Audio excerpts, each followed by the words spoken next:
question to start the show right away for both of you. Can someone explain to me what they're doing?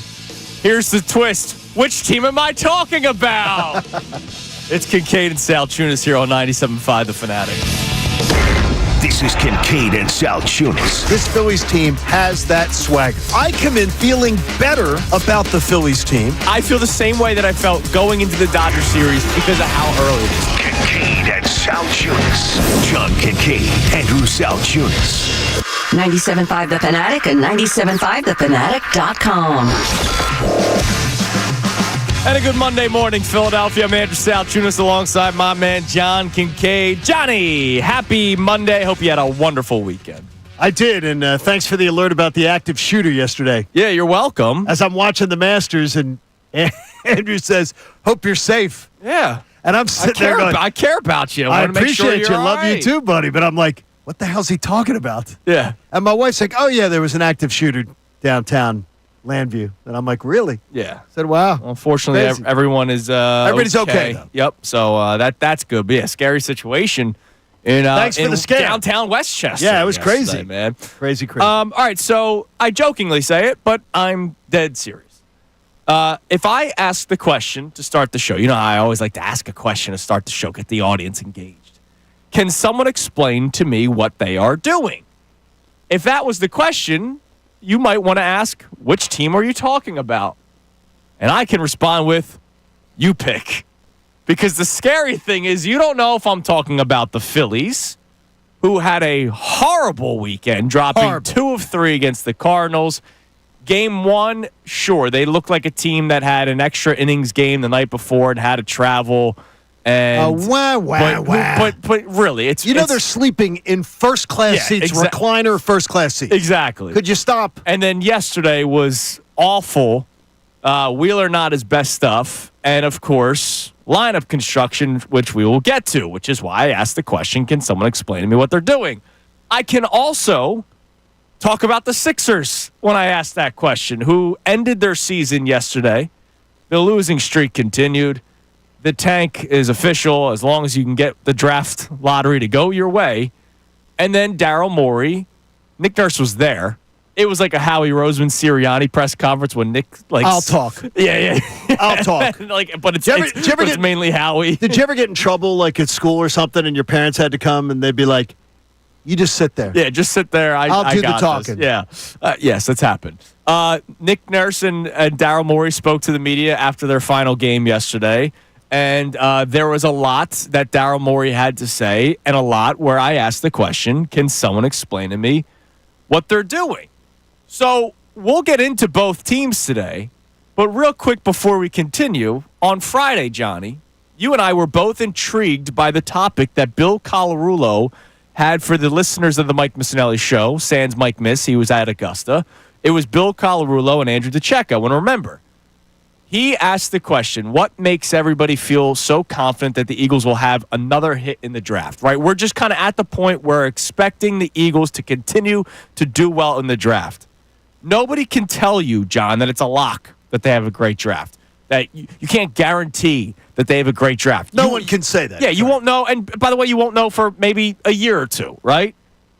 But what they are is an organization that should give you nothing but confidence. They've won the Super Bowl, been to 2 in the last 4 seasons. They've been tremendous. They've been successful. They've had highs and lows, but the highs have been the highest they could possibly be at winning the Super Bowl if you want to go 2 since 2017, right? Correct. That organization, even though they may have lulls, they breed trust. And you go, all right, they'll fix this. Are we thrilled that they've had to do a lot of cost cutting so far this offseason? No. But you also realize that there's a plan, whereas last time the Eagles won the Super Bowl, there was no plan. They gave the thank you contracts, and it went in a direction that was pretty damn bad. Now you're going, all right, look, they at least have a plan. They realize once they won, they need to retain the young players that will eventually become free agents, so they're going to have to start making some moves, even though they might not be fan favorite moves. The players that might be moved are fan favorites. At least they have a plan. So when Bill asked that question on Friday, it makes me think about the Sixers and Phillies, and I go, well, those two teams, that's why I have the confidence in the Eagles to have another hit draft. Yeah, I just don't. I don't know what the Sixers' plan is. I've said that for 2 years. The Sixers are stuck on. They're going to try to convince you that this can still be fixed. Spoiler alert: it cannot. The Phillies have plenty of time to fix things. Absolutely. Plenty of time to fix things. But they wasted an off season where they had an opportunity to fix things because what was obvious to them is not obvious now. Do they understand Brandon Marsh yet?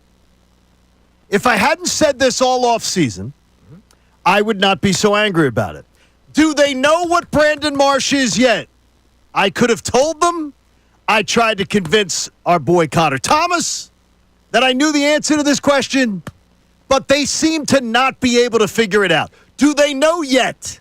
Do you know how many players, by the way, in Major League right now active in the Major Leagues have a streak of hitless as long as Brandon Marsh has in their careers? Oh, in their careers? Yeah, I heard this yesterday. I'm stealing this from MLB Radio. 3. Ah, nice. You son of a... Bang. Way to spoil my fun. I knew it wasn't going to be high. It's a disgrace. Yeah. But you know what they continue to do? Let's just throw them out there. Even when it's not advantageous. So I don't know what the Phillies are doing. I honestly don't know what they're doing. But I do have faith that they have time to fix it and that they have the pieces that can fix it. Yeah, there's levels to this conversation. Right, I mean, when I say, can someone explain to me what they're doing? Like, I still think the Phillies are a playoff team, whereas I don't know the direction that the Sixers are going in. I just don't know. The Phillies conversation is kind of coming off of this weekend that was bad. But the Phillies don't. The problem is this. The Phillies tell you one thing and do another. Whereas the Sixers, they just tell you very proudly what they think they're doing. And it's the stupidest plan on God's green earth. And they're going to sell it to you again this offseason. Yeah, Joel Embiid, he's going to come back. And he's going to be dedicated to being in the best shape of his life. You're going to hear all that again. And you know what we're going to get? We're going to get more of what we got. The Eagles, God bless you. God bless you. That we do have an organization that I can count on. Yeah, and so that's why when I hear Bill ask that question on Friday, which we'll talk more about that later on the show. Yes. I laugh because I go, look at the other teams. Like, look, and even the Flyers. Like, at least the Flyers have a plan and they're rebuilding, and you understand what they're doing. But it's been a long time since they've been successful. Well, they're not even through their true. But this draft is mission critical. Absolutely. And more importantly, what Danny Briere and Keith Jones have told us they were going to do, they've done. Correct. They have been men of their word.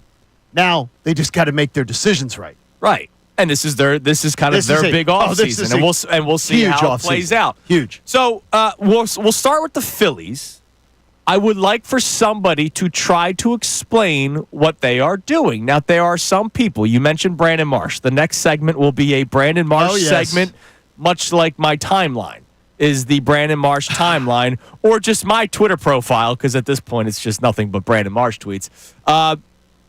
It's absurd. So people don't know what the hell to talk about. Across baseball media, they don't understand what the Phillies are doing.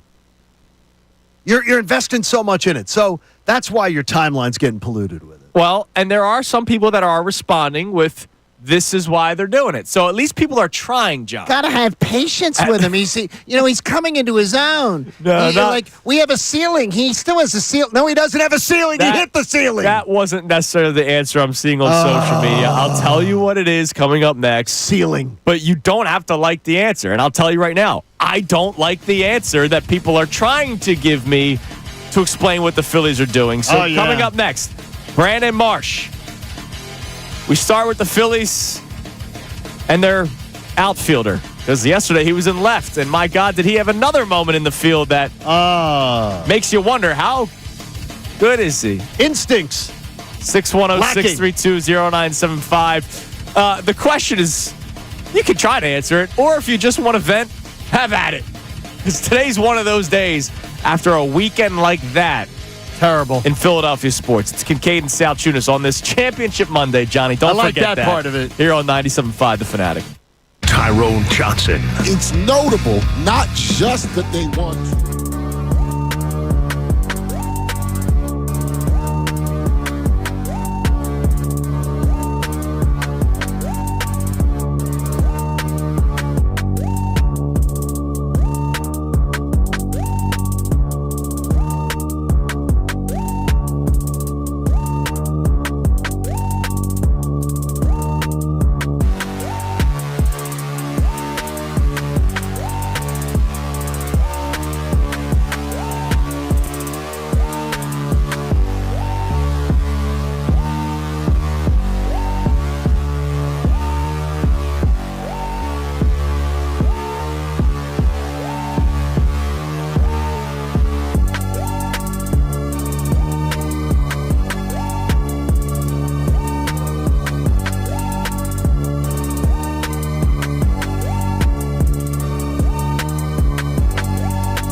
our question, can someone explain what they are doing?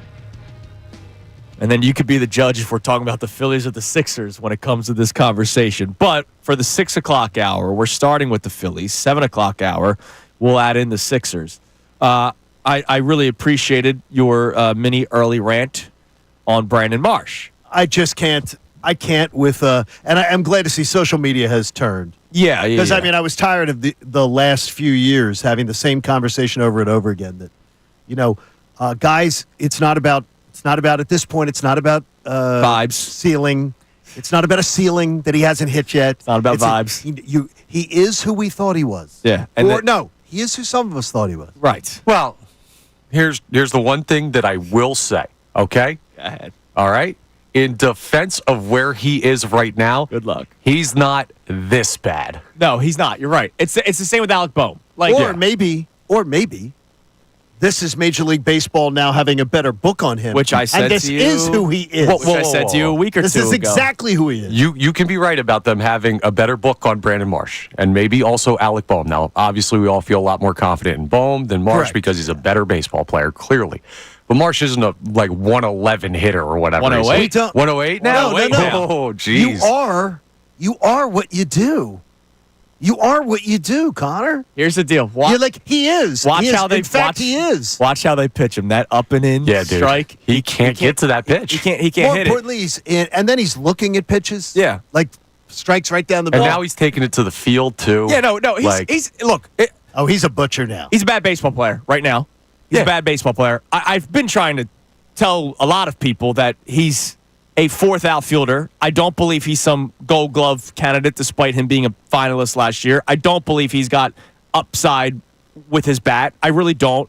I hated his strikeout numbers when he was with the Angels before they traded an untouchable catcher in Logan O'Hoppe, who's having a pretty damn good start to his season with the Los Angeles Angels this year. But Brandon Marsh. So let's break this down. We did the exercise on Friday. Will Brandon Marsh be in the lineup Friday night? I think we all said no, but he'll be back in it on Saturday. He was in the lineup Friday. Mm-hmm. He went 0 for 2. He did walk. He was in the lineup Saturday. He went 0 for 2. He did walk, struck out twice. He was then once again in the lineup yesterday. Now, what was wild about yesterday's decision was left-handed starting pitcher on the mound. And this guy can't hit lefties. Uncompetitive at-bats. And he goes 0 for 3 with 2 strikeouts. And the one strikeout, you had second and third, 1 out. All you have to do is put the freaking ball in play. And yet, a guy who strikes out 33% of the time, what do you think he did? He struck out. And as Connor mentioned, he goes out into the field with it. So yesterday, Yohan Rojas did get the start. And Brandon Marsh played left field. They wanted to give Kepler the day off against the lefty. So they decided to give Brandon Marsh, who's a proven hitter against left-handed pitching. I say that sarcastically. He goes out in left field. And after that horrible at-bat, there's a blooper hit to left field. Oh, my God. And if you watch his, I put effort in quotes, if you watch his attempt to show effort. Yeah, please don't use effort. Going after the baseball, you see him not going full speed ahead. By the way, there's a runner in scoring position, and he pulls up thinking the ball's going to go foul. It drops fair, goes out of play, which means ground rule double, and then he's looking around like, I had no idea. He pulls up 2 strides short. Yes. He has no freaking awareness. No. He doesn't break well on balls, which I've been talking about since the start of this season. Mm-hmm. He has no instincts. No instincts. It'd be like putting me out there. Be like, I don't know what's going on. As bad as Marsh has been, I'm still taking him over you, Johnny. Hey, you found the silver lining this morning, Connor. But the bar's not that high it's right now. It's Monday morning. You found the silver lining. By the way, this is where we're at with Brandon Marsh. The text from my father-in-law yesterday. Oh, I like this. Maybe he should spend a little more time in the batting cages and a little less time putting gunk in his hair. That's where you have reached the point. I have other suggestions of what he could be doing with his time. All right, coming up next. So I want to read to you an email I got this weekend about our Phillies. Now, I believe it is too early to feel this way, but I wonder how many of you out there do. It's not a great email to have received late at night that I read first thing in the morning, Johnny. It's not how I wanted to start my week, but you know what? I'm filled with piss and vinegar today. It's Kincade Salciunas here on 97.5 The Fanatic. Fanatic Sports Update. Phil's shut out twice. I'm Connor Thomas, and the Phillies got shut out 2 times over the weekend en route to a series loss in St. Louis. The offense struggled heavily over the course of their road trip, and now the team has to continue to figure out the lineup with multiple players struggling and a couple changes to it over the weekend. They'll come back home this evening to Citizens Bank Park for a 4-game series against the San Francisco Giants. Game 1 is this evening at 6:45. Taijuan Walker on the mound facing off against Landon Routt. The Sixers season has come to an unceremonious end after their loss to the Bulls on Sunday. Daryl Morey talked after the game, stating that he and head coach Nick Nurse are going to be back next year. Coach Nurse and myself will be back, but we're going to assess everything and where we can get better. We owe that to the fans. We owe that to really everyone who cares so much about this team. We are going to dive into the Sixers heavily today as we try and figure out what their plan for the offseason is. Next up to focus on for them will be the NBA Draft Lottery coming up on May 12th. Flyers also fell to the Senators yesterday. That was in overtime. And in golf, Rory McIlroy won a roller coaster of a Masters yesterday. He's just the 6th man in the history of the sport to complete a career Grand Slam. This update is brought to you by Family & Company Jewelers. Viraggio Bridal Show, April 17th to 19th. Save hundreds, maybe even thousands on the ring of her dreams. Family & Company Jewelers, South Jersey's diamond destination. I'm Connor Thomas for the home of the best draft talk you can find anywhere on the Philadelphia Eagles. 97.5 The Fanatic. Philadelphia Sports.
Salciunas, 97.5 The Fanatic. On a championship Monday, Johnny, God All right, bless thank you the for that. Philadelphia Eagles. Thank you for the Philadelphia Eagles. Thank you for the Eagles giving us at least some form of life. 143 days until the Eagles opener. Yeah. Well, and, Just so you know. and we're less than 2 weeks away from the NFL draft. Oh, that's even better. Which is exciting. Yes. So I got an email last night from Joe. Joseph. It's not Joe the Cynic. No, this is Joseph G. Okay. And he sent an email yesterday, and I'm curious if other people feel this way. Now, I think it is a bit of an overreaction to back-to-back series losses. All right. But he explains himself and, of course, pinpoints specific players that he's not satisfied with. All right. Including your center fielder who played left field yesterday, didn't go after a baseball, let it drop, scored a run, And then is looked hitting, like, what? hitting 108. What's going on here? Yeah. I've never seen that before. So Joe emails this. These Phillies remind me of the 2012 Phillies. Which, again, I think it's a little too quick to react that way. On. Good on paper, but it just feels old/off. I can't stand Nola. He puts in parentheses, no surprise. And I'm pretty close to being done with Marsh and Bohm. The fact that he's still just pretty close with Marsh and is out on Nola is interesting to me. Maybe all of it is because it feels old. They keep having same issues, like roster construction. Yeah. And maybe they peaked 3 years ago. Thanks, Dave Dombrowski. Signed, Joe G. Wait a minute, though. Same issues? I'm going to disagree. Right. Because they asked them in the offseason, one of the major things they asked them in the offseason is to be selective at the plate. They're they're the second team in walks in Major League Baseball. Correct. So to me, you have seen a more selective approach to the plate. Now, that does not account for Marsh and Bohm. They're out there playing top golf with no freaking clue. Yeah. But overall, the team's been more selective. They're seeing more pitches. So in that regard, I'm seeing different things. Yeah, and look, the 2012, Come on. there's a big piece, the big piece. Ryan Howard missed the majority of the season because of his torn Achilles from the 2011 season. So there's also context to that year. They did come down to the wire trying to make a playoff push. They didn't make it. I still don't believe that this team's going to miss the playoffs, right? And I can't get to that conclusion this early on in the season. But if you want to talk about certain players, the fact that they're doing it for a third straight year, totally agree with you. I did not like that they were running it back with Brandon Marsh and is it Rojas? Is it Marsh? I would rather just go out there and get a better center fielder. Now, maybe they are just waiting for Justin Crawford at some point. Maybe they think that highly of him that they said, you know what? Let's try to get by until June with these guys. Do you think Justin Crawford could give you what they're getting right now? Absolutely. Correct. And most people around Major League Baseball believe it. So in other words, you're not bringing him up because of money. Yes, probably. Service time, all that kind of stuff at this point, yeah. Which great organizations do not do. They don't do it. Yeah. Oh, I hear you. The Braves go. I want to hear about it. You're 19? Go ahead. Oh, Braves, 19, 20, 21. I don't know how many 19, 20, 21-year-olds in my tenure down there did I see come through the Braves organization. And they're like, no, let them learn. They'll learn. Be all right. It's unbelievable. Now, there are some people on social media that are trying to answer my question of can someone explain what they're doing. This was from yesterday. I had multiple people tweet at me saying, well, they did say before the season started that he was going to be given the opportunity, talking about Brandon Marsh here, given the opportunity to be the everyday center fielder. Now, here's the funny thing. They say that on the day he's playing left field. Yes. So first off, so you can't say that. He's already not playing the position. He's playing left field because you're giving Kepler the day off, and you'd rather have Rojas in center than left, and you'd rather have Marsh in left to give Rojas a chance in center field. So I understand why they would do that. But he's already been platooning a couple of times this season. They started platooning him in the third game. Right. For God's sakes. They say one thing and they do another. Yeah. And then he shows that he doesn't belong. He shows that he does not belong. 14 strikeouts already on the season for Brandon Marsh. He has 4 hits. Now, Alec Bohm, yes, I'm waiting for the bat to come to life at some point. Like, he's a guy that has proven that he can hit in the major leagues. I've never seen that with Brandon Marsh, and being that he's 27 years old, I don't really expect to ever see it. And not a anybody kid. that's still waiting to see it, I'm sorry. You're not going to see it. Bohm, I expect at some point, but here's the deal. You ran it back with Alec Bohm, knowing that he has probably some deficiencies when it comes to emotions on the field. Correct. After an off season of using him as trade bait. And you expected that everything would be fine and dandy. And it hasn't been, to the point where you've already had to bench him, and now I think they're afraid to bench him again, so they just keep on playing him. Well, it's because, again, I'm going to be proven right on the Logan O'Hoppe trade. We're going to show that this worked out. Right. Because now they look like they've got egg on their face. Right now they look really bad because they've got a breaking down JT Realmuto, who we haven't even mentioned. JT Realmuto looks like a shadow of himself at the plate. I will say one thing. What? I've been encouraged by his swings. Yeah, he doesn't look all that bad. So he had a fly out yesterday. That in a month. No, that's serious. Look, come on, man. You're talking seam head Andrew here. Okay, yeah. In a month, when his bat's back, and I'm not saying. No, I feel like I'm listening to Ben Davis from all weekend. I'm not saying 280, 290. I really like what Ben does. He turned on a fastball that was on the outer half of the plate, and he did hit it pretty hard. The problem is you don't pull a fastball on the outer half of the plate. When he's at his best, he's using all fields, and I'm hoping, because I said to you before the season started, all I need is 250, 260 out of this guy. And what I've been saying to you is it's been the stairway to the basement, where his career, he's a descending asset offensively. He's at least hitting 238. Yeah, but guess what? That's over 100 points higher than Marsh. I will give him all the praise in the world because he still is doing a pretty solid job back there behind the plate. Right, which is why he's in the line. But it's been a descending asset for 4 years offensively.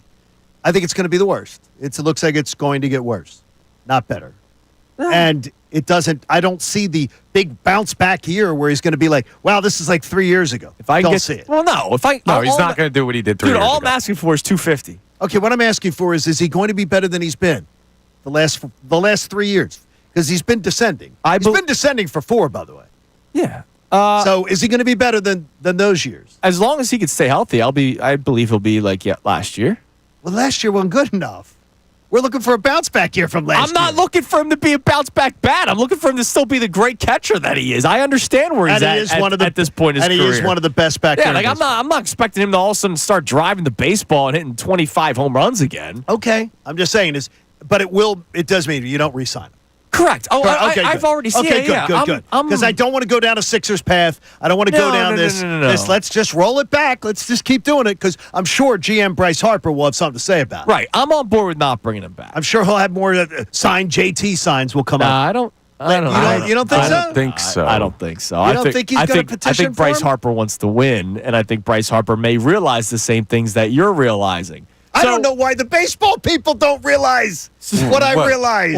What would they have done? Yeah, you have him under contract. No, what you do is you don't think that you have to move. They didn't move any chess piece. If they moved one chess piece, found a way to move one, it would have freed up spots. So then you know those games where almost like a Rubik's Cube. You have to move something to then be able to do the next move and the next move. Yeah.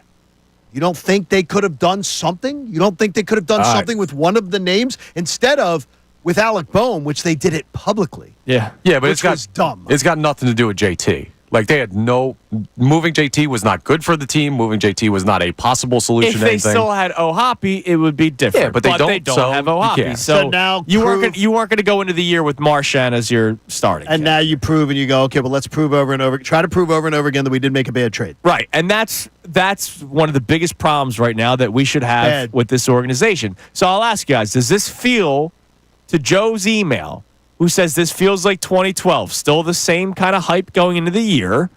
They did win 80-plus games. Like they were in playoff contention, but they just didn't make it. They're listless. Do you have that I got to tell you, when they're having a bad day at the plate, one thing I'm going to say that I'm noticing is a very listless look to them. Very last year of Joe Girardi look to them. Listless. And that's unacceptable. They looked like they had to catch a plane yesterday. They came out in the ninth inning of a game, and instead of saying, let's get some good at-bats, let's get some good going, it's 3 pitches, 2 outs, Harper, Schwarber, and it's just like, guys, let's just get out of here. Yeah, they wanted to go. How home. about the running out of the ground balls on Saturday? Yeah. Did you like that? And I appreciate Tom McCarthy for his honesty going, yeah, Bryce could have beaten that out. The runner came off the bag. By the way, thank Could've God run it for out. Christopher Sanchez. Good outing. I liked it, But again, you don't have to run out balls hard. No. Yeah, you got to conserve your energy. Twice on Saturday, they had a chance to beat out a ball, but instead they trotted down the line. Trey Turner and Bryce Harper. Yeah. It's listless because you know what? Nobody holds them accountable. All right, so coming up next, the people will hold them accountable, I imagine. We'll check our text line for the first time this morning. Can someone explain to me what the Phillies are doing? Obviously, if you just want to vent, have at it. The same question will go in the 7 o'clock hour with the team that plays on the hardwood. Because the Sixers ended their season yesterday, and Daryl Morey spoke. And he spoke. Talked a lot. Disagree with a lot, too. It's Kincade Salciunas, 97.5, The Fanatic. Mike Missanelli, Bill Colarulo, and Ray Dunn. They have a lot to say about Philadelphia sports. The big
Kincade Salciunas, 97.5, The Fanatic on a championship Monday. Johnny, brought to us by Pierce Phelps, Bryant Heating and Air Conditioning Contractors. Visit nopaybryant.com. At least We still have the Eagles. And Christina asked me last night, what tumbler do you want tomorrow? And I said, give me Sixers. There you go. For the post-mortem. Give it to me. It's the post-mortem. Yeah. And you know what? I don't want the Sixers tumbler again until lottery night. Okay. And then I want it. That's fair. Coming up in the 7 o'clock hour, we will talk a lot about the Sixers. Daryl Morey spoke after the game yesterday. And, he had his opening statement. What did that tell you, by the way? Oh, we'll get into it, Johnny. Yeah. There were a lot of things that he said yesterday. He had a lot to say. And as we have said numerous times on this show, we like the guy. Yep. We may not agree with a lot of the decisions that he has made. Nope. And some of the things that he said yesterday infuriated me because, like the Phillies, it's the things that we as radio hosts or you as fans, we as fans, have been saying. And then when the GM, or Pobo, as Connor is termed, finally gets there, it's disappointing when it's like, wait a minute.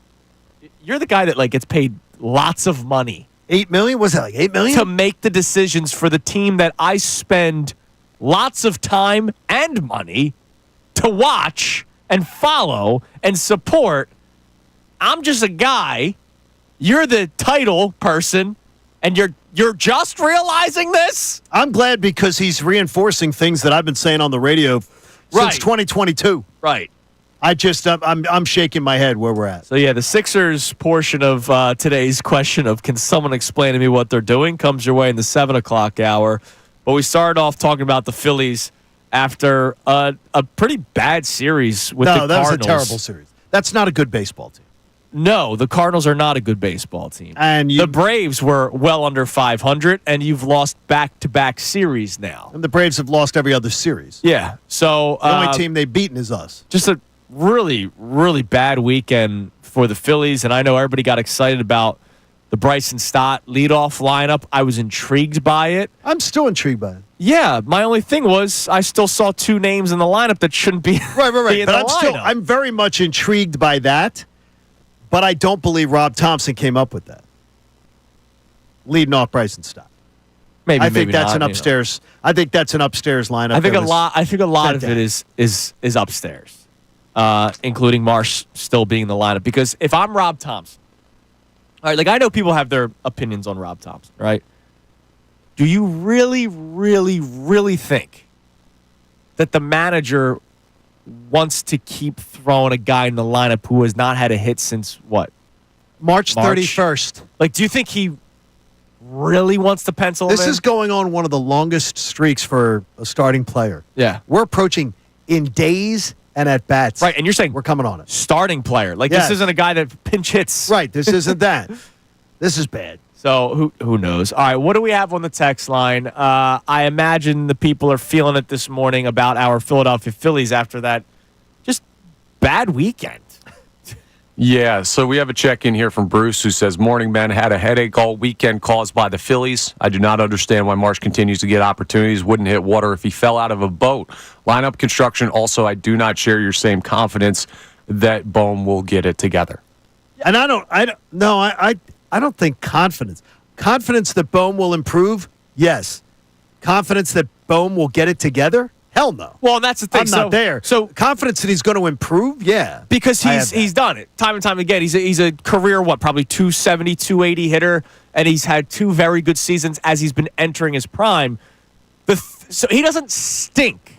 The problem is he may be messed up right now upstairs. Now. Yeah, and he might be messed up upstairs because of what happened during the offseason, because of how public they were trying to trade him. And then you have to hear then you're squeezing the PR tour of he's come in with a really great attitude and blah, blah, blah. And then you see two games in the season, the slamming of the helmets and the slamming of the bats continue. And the mopey. Yesterday, he hits a fly ball, and as he realized it was going to be caught, he just flung the bat again. And it's like, all right, you're still acting like a child. And I don't know what's going to fix that. He looks like a travel ball kid that is struggling. Yeah. Doesn't know how to control himself. He's supposed to be good. He's supposed to be, his face is on the banner behind the travel ball. They hang it up every game. Right. And he's supposed to be the big player. And it's like little mini mental tantrums. Yeah. And he doesn't seem to have it under control. Now, read the text. I'm sorry. Can you read the text one more time? Because I did have something else to add. And I deleted it. Okay. So. Well, I know he brought up Brandon Marsh. Okay. Right? Yeah, he said he couldn't hit water if he fell out of a boat. Oh, okay. That's a good analogy. Thank you. If he was playing elite level defense, you understand why he may have been in the lineup yesterday for Zach Wheeler, right? Wheels up. You might need to just tack on one or two. Obviously, yesterday went awry, but maybe with Wheeler, we just need like 2 runs to win the ball game. You need stellar defense. He's not playing that. And Ben Davis in the first inning of the game said he thought that's why he was out there, because they wanted to have the best defense behind. Right. And I'm like, what? Well, that is their best defense. He is a better outfielder than Max Kepler. But I can here's tell the you deal. this instinctually, from what I've seen of Max Kepler at least knows what he's supposed to do when he breaks on a ball. He's not getting that ball. I'll tell you right now. No. He's not the getting same result happens. No, he's not. Physically, he's not getting that ball. Brandon Marsh physically doubt he should stops be able to get trying, to that though. ball. Yeah, Doubt exactly. he stops trying. But he's not going to get there Sure, physically. but, like, Brandon I'll Marsh. try. Brandon Marsh should have been there. He didn't try, Connor. No, I know, but I'm saying I'll try. Brandon Marsh is still the better defensive player. And prior to yesterday, he had played solid enough defense this year. He played terribly in the field yesterday. I have not seen enough defense out of Brandon Marsh this season to pencil him in the lineup. For his defense, correct. Right, he should not have been penciled in solid for his enough defense. I haven't seen that either. No. I've seen a bunch of games where we talked about I would rather have Kepler out there with the potential boom at the plate, which I haven't seen that He's either. only hit, what, 200 or something? Yeah. It's troublesome. They got the outfield is struggling right now. Yeah, right? which is why they should have addressed it 2 years ago. I understand, but where they're at right now. Your question is, what are the Phillies doing, not what did the Phillies do? All right? What are the Phillies doing right now? Rob Thompson doesn't have guys he can play right now. Well, that's he's the problem. He's got the better defensive player, the better player on the base paths that also can play his position, has 16 at-bats.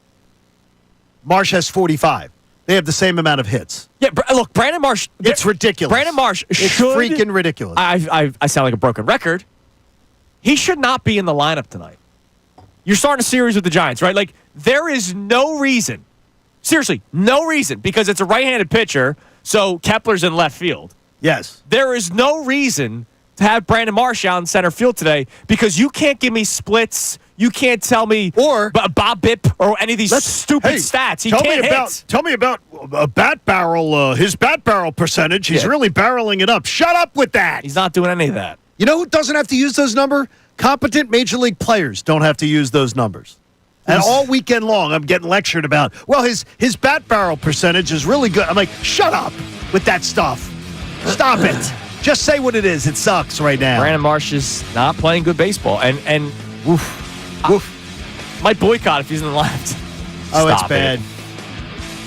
You know what I'll do? I'll watch the game, and when he comes up to the bat, I will change the channel. Well, don't do that, because you don't know when to change back.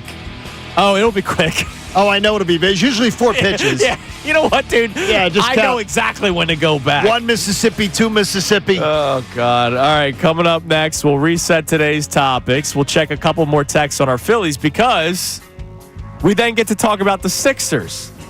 The question worked for the Phillies in hour 1. Can someone explain to me what they're doing?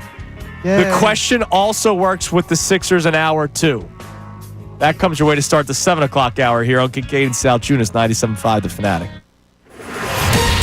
Fanatic Sports Update. A pair of shutouts in St. Louis. I'm Connor Thomas, and the Phillies got shut out twice over the weekend en route to a series loss in St. Louis against the Cardinals. The offense struggled heavily over the course of their road trip, including parts of that series in Atlanta.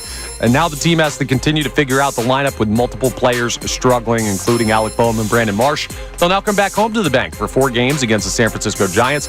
Game 1 is tonight at 6:45. Taijuan Walker takes the mound against Landon Routt. The Sixers' season has come to an unceremonious end after their loss to the Bulls Sunday. Daryl Morey talked after the game, stating that he and head coach Nick Nurse are going to be back next year. Coach Nurse and myself will be back, but we're going to assess everything and where we can get better. We owe that to the fans. We owe that to really everyone who cares so much about this team. Next up to focus on for the team is going to be the NBA Draft Lottery coming your way on May 12th. The Flyers also fell to the Senators in overtime yesterday. And in golf, Rory McIlroy won a roller coaster of Masters yesterday. He's just the 6th man in history to complete a career Grand Slam. This update is brought to you by AAA Car Care. Come into your local AAA Car Care center this month and buy 3 select tires. You'll get the 4th tire free, plus a free alignment. Restrictions apply. See store for details. I'm Connor Thomas on your home for your best coverage of the Birds 2025 NFL Draft. 97.5 The Fanatic and 97.5thefanatic.com. Hall of Fame baseball insider Jason Stark. Look at this.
Kincade Salciunas, 97.5 The Fanatic. We'll check our text line here again in a minute, and then obviously we will open up the Sixers portion of today's discussion. I'm driving in this morning trying to see if anybody could try to explain to me, to John, to Connor. I was hoping maybe John and Connor could explain to me what they are doing. And when I said that out loud in the car, because I'm a psycho and I talk to myself, that's how I have this job, I guess. Got to do a lot of talking. I realized people would not know which team I was talking about, John. If I just asked that question, What the hell are they doing? they wouldn't know which team I'm talking about because both the Phillies and Sixers had a bad weekend. Yeah, the only team that you understand that with right now is the Flyers. You Yeah. know what they're doing. Well, whether the you Eagles agree with too. it or On the not. Eagles, too. No, the Eagles. I'm talking about the teams that are in question. Right. We know the Eagles are. We know the Eagles have a plan. And I laugh because on Friday, Bill Colarulo is doing a topic, and look, he's Mr. Eagle, but he's doing a topic going, hey, how come we are so comfortable to say that they will just have another good draft? And basically my answer would be, until they have a bad one.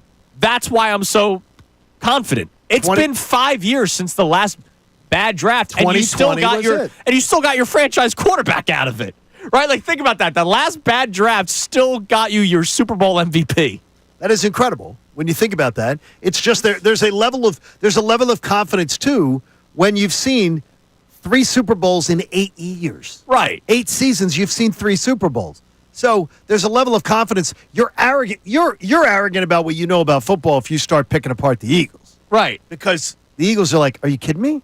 And even before the bad 2020 draft, like, you had some sneaky good ones. 2019 was a disaster. That was a Dillard Sanders Whiteside.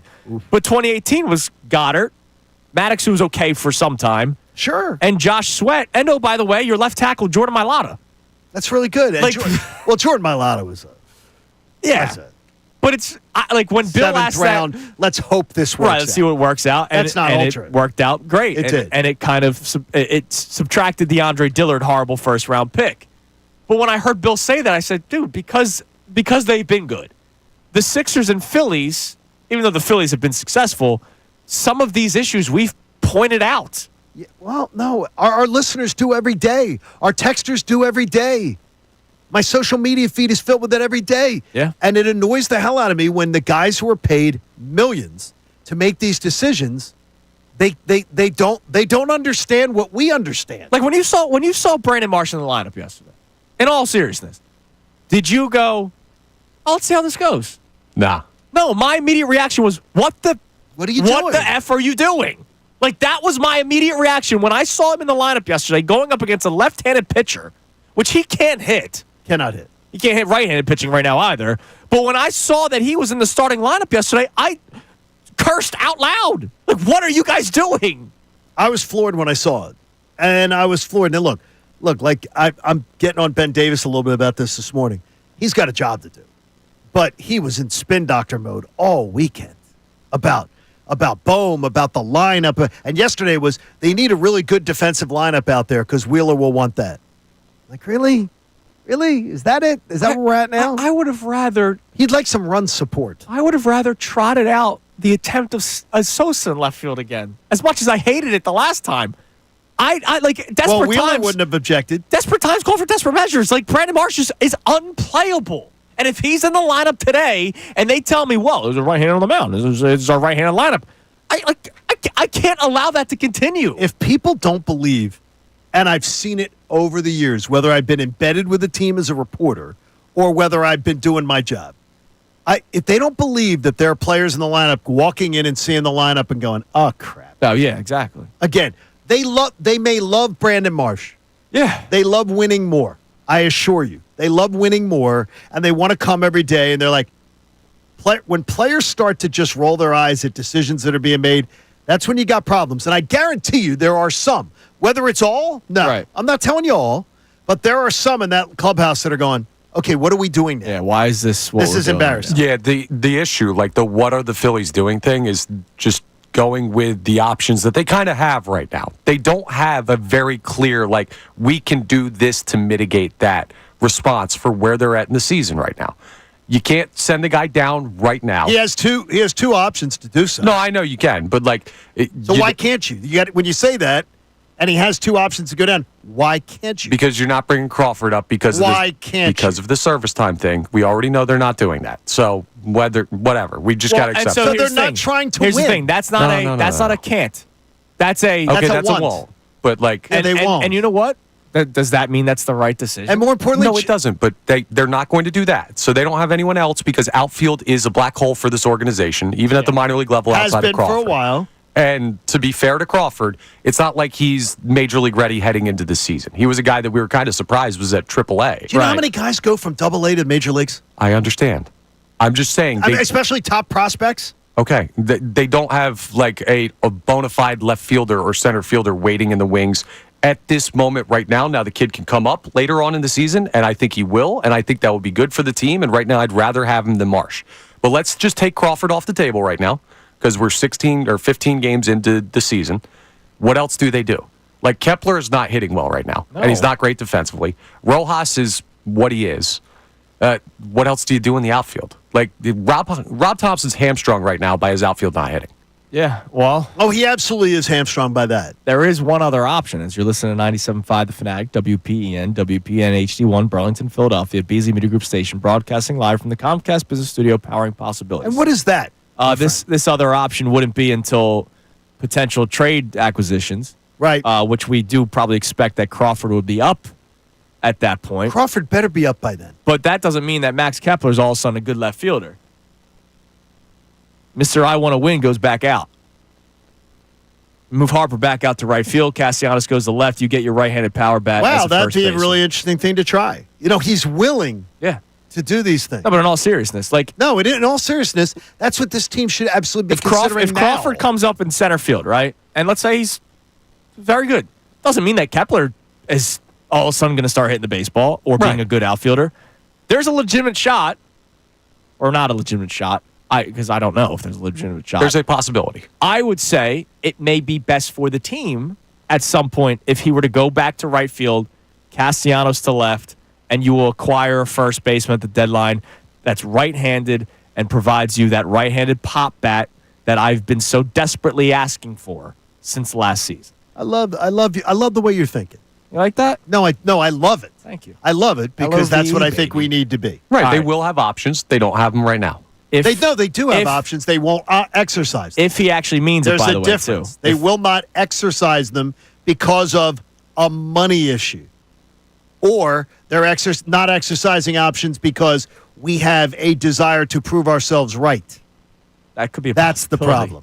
All right, give us one more text message, and then as promised, the same question goes for the Sixers to start the 7 o'clock hour. All right, so Jeff checks in and says the Phillies have gone from the fun party boys to the stressed out Wall Street brokers real quick.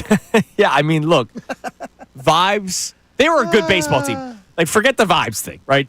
They were, and I believe they still are a good baseball team. No, they were. But I think maybe pressure is getting to some people, like Alec Boehm, maybe Brandon Marsh being told he's the everyday guy, and that didn't last very long. Who knows what the deal is with some of these guys, but they're clearly not having fun right now. It's bad. No, it's bad. Yeah, they're still a good baseball team. And that's why, when I get the email from Joe G, I believe it's a bit far to say this is 2012 all over again. Well, can you see his analogy? No, not really. No, because part of the reason why you didn't make the playoffs in 12 was you literally lost your MVP. No, if they had Ryan Howard, that team's in the playoffs. Yeah, I don't think they're winning. Right. I don't think they're winning a damn thing. No, but they're back in the playoffs. But they're back in the playoffs. They don't finish 500. They finished. I looked it up. They went 81, 81. Yeah, they win 88 games if Ryan Howard's. That's how good he is. All right, the Sixers to start the 7 o'clock hour. Here we go. Of the portion of the question, can someone explain to me what they're doing? So yesterday the season came to an end, and Daryl Morey and Nick Nurse both sat at the podium and spoke to the members of the Sixers media afterward. And Daryl Morey made it clear that both he and Nick Nurse will be back. I don't believe Daryl Morey would just say that without knowing, right? No, he knows. He's probably spoke with Josh Harris. He probably knows that he's coming back because you have heard the answer of, well, we're going to meet and we'll see what the decision is before. He just straight up said, I will be back, as will Nick Nurse. I thought it was inevitable that Daryl Morey would be relieved of his duties. So you thought it was inevitable? I thought it was inevitable because this mess that has occurred for the Sixers is a lot of it because of him. Like, they went from number 1 seed, still trending toward championship contender, to a mess. And I know that Joel Embiid's injury is a big part of it, and I know a lot of that falls on him and him alone. But really, it was last off season, right, where they enabled Joel. Correct. That screwed over every member of this organization, and every person who works in the organization. Right. Now, your insurance policy was another guy who is a career injured player in Paul George. That is a mess that could have been avoided. Yep. And it wasn't. Nick Nurse coming back, I don't care. Nurse, Amy Fadul convinced me John Zippett. Yeah, that he'll be back. No. But she also convinced me John Zippett. He deserves. He was impossibly hamstrung. Yeah. Don't even talk about him needing to go. I mean, hell, he lost Maxey this year. I mean, right? honestly. Like, and that's one guy that you expect to play. They lost Maxey between the years. It looks like. Can you blame him? Nah. I understand it. I can't blame him at all. I understand it. No, but as professionals, you can't. That team wasn't a professional team. You know what? But You're right. Is you know what you got to be? Wheeler a professional? You know what you got to be then? You have to be a professional. All right, was for a little bit. You can't let it suck you down. So coming up next, we will play you a couple of clips from the end of season press conference with Daryl Morey, in which we'll sadly react. Later in the 7 o'clock hour, Oh, jeez. we will play a few that will infuriate you. So we will sadly react first and then get infuriated second. And I would like you to answer the question when it comes to the Sixers. Can someone explain to me what they are doing? It is Kincade and Salciunas. Johnny, it's a championship Monday still here Still on is. 97.5 The Fanatic. Tyrone Johnson, Ricky Batalico, and Silvana Kelleher. The best show ever.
doing. You take the pick if you want to talk about the Phillies or Sixers when you text in at 610-632-0975. It's your tone this morning that has me almost, I'm laughing, but it's to like hide the tears. Yeah, it's one of those I got to laugh so I don't cry. Right. That's the way it feels right now. And that's the way it feels right now with a few of our teams. Yeah. And thank God for the Eagles. We only have, 10 sleeps till the NFL draft. Which is why it's still a Championship Monday, Johnny. Correct, and I love that. And Championship Mondays on The Fanatic are presented to us by Pierce Phelps Bryant Heating and Air Conditioning Contractors. Visit opayBryant.com. Notice it still says Football Monday on the copy. Well, but, that's because it's always football season. But it's Championship Monday. Like, I like that. It's not changing anything. I don't think Pierce Phelps minds being associated with the championship. Yeah, I don't think so either. All right, so yesterday the Sixers season finally came to an end. Big night for the great Lithuanian Lonnie Walker. 31 points yesterday for the Sixers, your leading scorer. They followed the Bulls 122-102, finishing with a 24-58 record. Once they decided it was time to tank, they did that, and they did it well. I love the tweet that I saw yesterday when Daryl Morey last spoke publicly. He said that he still believed that this team could sneak in the playoffs, be a championship team if we're healthy. And I believe their record after that was like 4-22. Yep. After saying that. And he didn't believe that. No, I don't believe so. That might have been a smart move. That might have been Adam Silver, leave me alone while I do this. Yeah, move. maybe. You could be right. And so, because the season comes to an end, you're starting to figure out what could happen in the future. By the way, Andre Drummond already going to be pretty much picking up his player option because he wants that money. I don't blame him for it. I don't blame him for it either. It's his contract. It's not helping out the Sixers. No, it's his contract, though. No, you could move Andre Drummond. Potentially. No, you could. Somebody will take Andre Drummond off your hands. Potentially. If you wanted to. Potentially. No, somebody will take an Andre Drummond. There is some team that is a playoff caliber team that will absolutely take his contract. That's not even a question. Yeah, it's There a bit are of a guys- question. The guys that are out there, He was a mess this year. yeah, it was a mess. So, Daryl Morey speaks to the media yesterday. And in the next segment, I will play the ones that I might need to strap myself into the seat. Why did they do this yesterday? Don't they usually do this the day after? Let's go golf, baby. Like, don't they usually do this the day after as everybody's cleaning out their lockers? Maybe Morey wants to get into the lab. Right? Yeah, I think some seasons you can't really plan because you don't know how the season is going to end. And this one, they might have had like 3 months to Well, decide. just say the Yeah, Monday, that could then be say it. the Monday afterwards, because they don't usually do these end of season Right, press usually conferences. it's that the- special day, Usually it's the exit interviews Yes. with the players. and then you hear from them regarding the plan. Masters news dump. This is like yes, that's exactly what I was just going to say, Connor. Maybe they'll do another one. Who knows? All right, so let's start off. Morey obviously sits down at the podium. He kind of has his opening statement. Take a listen to the president of basketball operations for your Philadelphia 76ers. Not where we expected to be. And, ownership, myself, Coach Nurse, Joel, Paul, Tyrese, our whole roster, we expect more. We really feel for the fans who put their heart and soul into this team, and we know we've let you down. Obviously, biggest factor that was really hard for us to manage was injuries this year. We missed. You need your top horses in this league, and we missed 134 games to our All-Stars. And the next highest team was like 50 games missed from All-Stars. Ownership gave us the resources to make aggressive moves this offseason to put a championship roster around Joel and Tyrese. Sometimes those aggressive moves don't initially work out, but we feel good about that. Those three guys, our three All-Stars, going forward. I have to do a better job putting a supporting cast around them. So What's he feel good about? that if these guys are playing at their best and healthy, Okay, again, so in other words, yeah, stuff that's not going to happen. yeah. So we're going to get sold another off season of if they're healthy, Daryl, you know this answer. He knows this answer. And it could have been avoided. And I'm so tired of it. And look, I once more, I understand going down with the ship of Joel Embiid as the generational talent. The problem is the insurance policy that you brought in. And when he says, not as many teams didn't deal with the injuries that we dealt with, you know that you're going to deal with the Embiid injury, right? Like, that is, at this point, pencil it in. Here's what I can't get to you, though. You're telling me you were on board with a 3-year max extension for Joel Embiid when you already knew he wasn't healthy? And they said yesterday. And you didn't need to do it? They did it to be on par with Paul George. Which is dumb.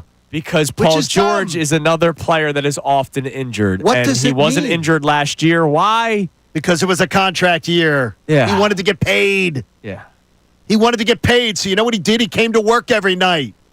He came to work all the time because then he could make the case to go get paid. And Kincade and Salciunas were not duped. We're not on. We weren't duped by that. Unfortunately, the president of basketball operations was. And we'll play you one more clip, and then the next segment will be more the infuriating stuff because, again, he tries to explain certain things, and my response is, you're just noticing this now? But here he is saying yesterday that he and Nick Nurse will be back for the 2025-26 campaign. We're going to take, Coach and I are going to take a few days and take a step back and look at front office, medical, strength conditioning, coaching, literally everything. Coach Nurse and myself will be back. But we're going to, with Elton Brand and ownership, assess everything and where we can get better. We owe that to the fans. We owe that to really everyone who cares so much about this team. So their jobs are safe. All their jobs are safe. But look at everybody else. But everybody else, we're going to look at everybody else and see what they didn't get right. That's annoying as hell. Yeah. That's unbelievable to me. Yeah, our jobs are safe. We're all back. As if that's supposed to be some, hey, fans, feel good about this. And I like, come on. I like Elton Brand, the person. Like I do. I've had many conversations with him. Very nice person. What does he do? Like, why is he mentioned? In all seriousness, respectfully. Well, in title, he's the GM, but this is Daryl Morey's operation. Yeah. He just throws his name in there because of the position. Yeah. Don't get caught up on that. There are bigger problems. gosh. I remember everybody was worried about problems. Oh, what are they going to do with Elton?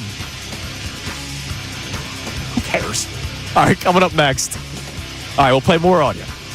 And these clips, spoiler, will infuriate you. Oh, boy. Just Be like they prepared. infuriated me. Unless you don't care anymore, which is another scary position if you're the Sixers. Like a dullness setting in? You'll hear those clips coming up next. It's Kincade Salciunas here on 97.5 The Fanatic. Fanatic Sports Update. No offensive output for the Phils. I'm Connor Thomas, and the Phillies got shut out twice over the weekend en route to a series loss in St. Louis against the Cardinals. The offense, well, they struggled heavily over the course of the road trip, including parts of the series in Atlanta. And now the team has to continue to figure out the lineup with multiple players struggling at the dish. They'll come back home tonight to the bank. A 4-game series against the San Francisco Giants begins this evening. Game 1 is at 6:45. Taijuan Walker takes the mound against Landon Raup. The Sixers season has come to an end, and a lot of people have been waiting for that after their loss to the Bulls yesterday. Daryl Morey talked after the game, stating that he and head coach Nick Nurse are going to be back next year. Coach Nurse and myself will be back, but we're going to assess everything and where we can get better. We owe that to the fans. We owe that to really everyone who cares so much about this team. Next up to focus for the Sixers on is the NBA Draft Lottery on May 12th. Flyers also fell to the Senators in overtime yesterday, and in golf, in an awesome final round of the Masters, Rory McIlroy became just the 6th man in the history of the sport to complete a career Grand Slam. He is your winner at Augusta. This update is brought to you by Summit Racing Equipment. Revive your ride at summitracing.com. Use promo code radio for $10 off an order of $100 or more. Exclusions apply. Offer ends 5/4/25. I'm Connor Thomas on your home for your best draft coverage for the Birds 2025. 97.5thefanatic.com and 97.5 The Fanatic. Ricky Vitalico. The way this been.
It's 97.5 The Fanatic. So coming up around 7:40, we'll get back to our text messages, Johnny, on both the Phillies and now the Sixers. The question today, can somebody explain to us what they are doing? And you could make the pick if you want to talk about the Phillies or the Sixers. But I have a couple of clips I want to play for everybody. And we might need some extra time to react, which is why I will hold off the text messages for a few minutes. So we played the opening statement from Daryl Morey, apologizing to the fans. And then, of course, his announcement that both he and Nick Nurse will be back. I'm guessing that's the announcement.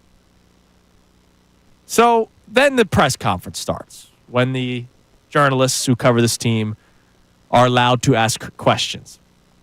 And by the way, you're only allowed to ask questions how often?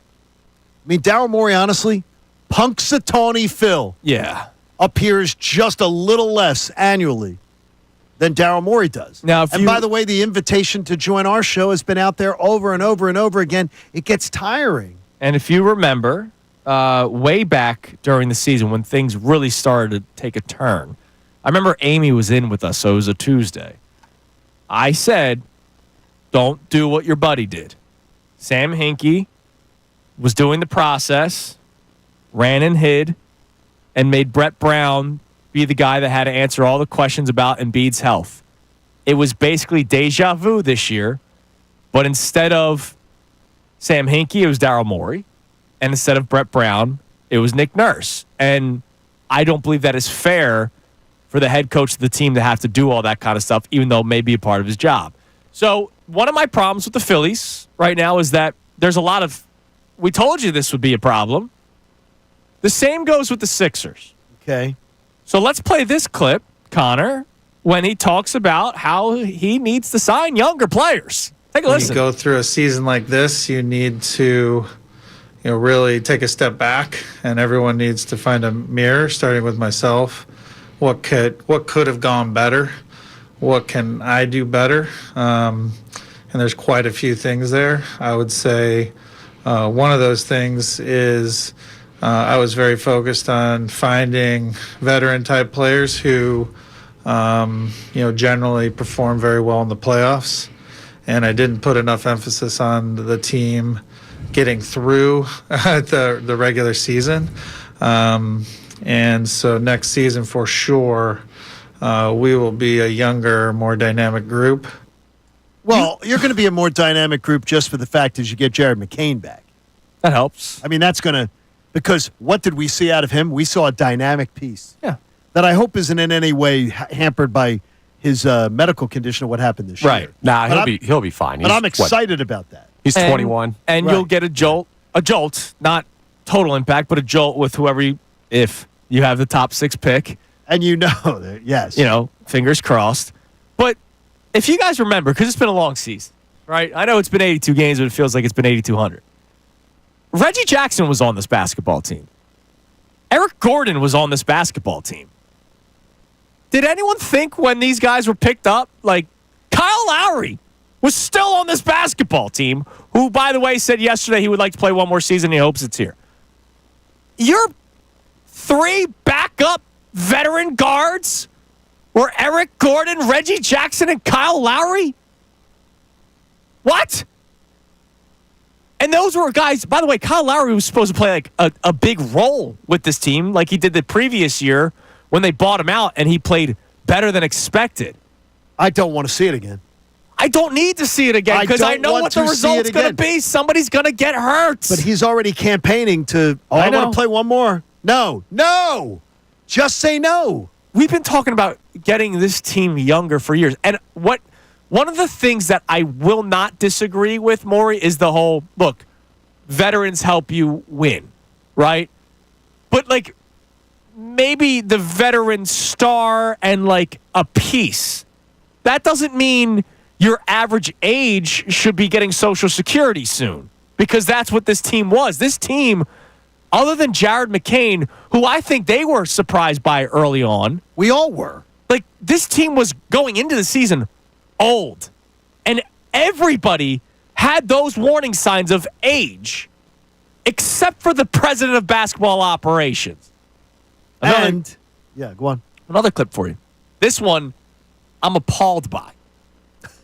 Like, literally. I know what one it is. Appalled by.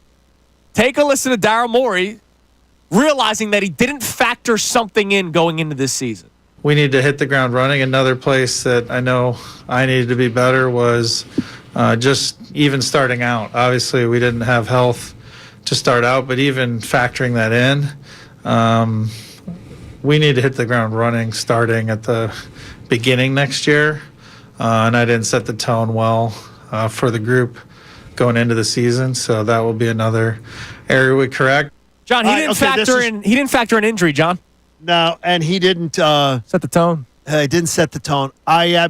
This is the one that infuriated me, and I'm so glad you played it.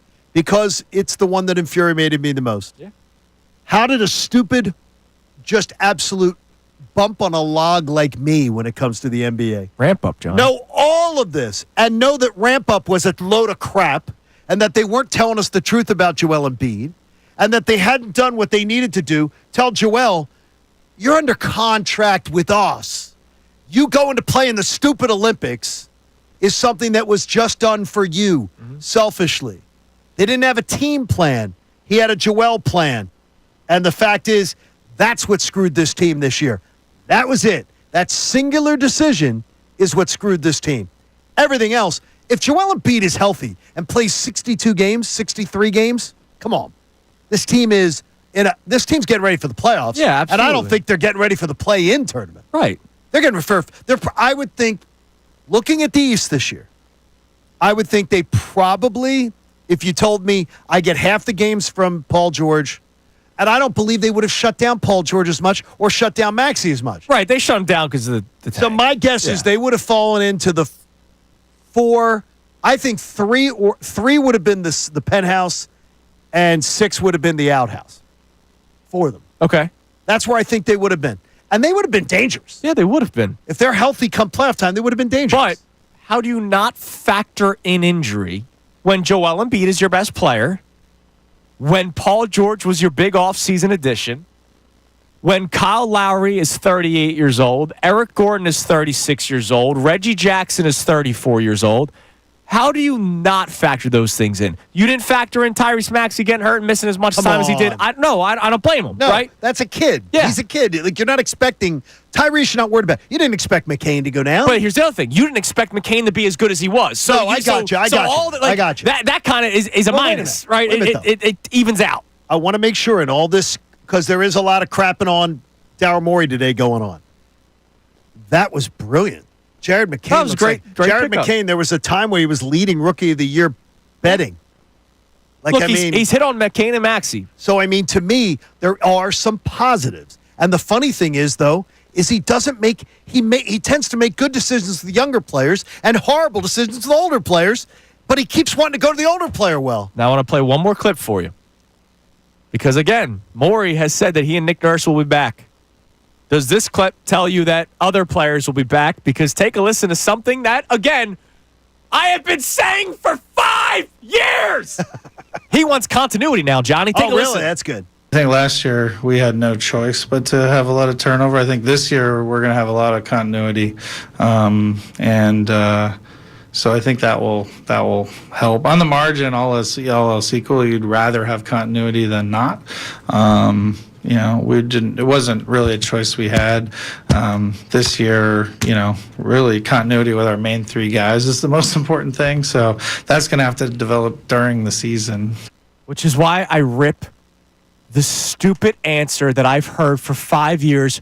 Morey, Hinkie, Brown, Nurse, Rivers. I don't freaking care who said it. It's always the same damn answer. Well, we didn't really have time to gel until before the playoffs. Well, that's just buying yourself time for bad decisions. But that's continuity. It is. And I've been hearing it for 5 years. You can't just roll the ball out and say play.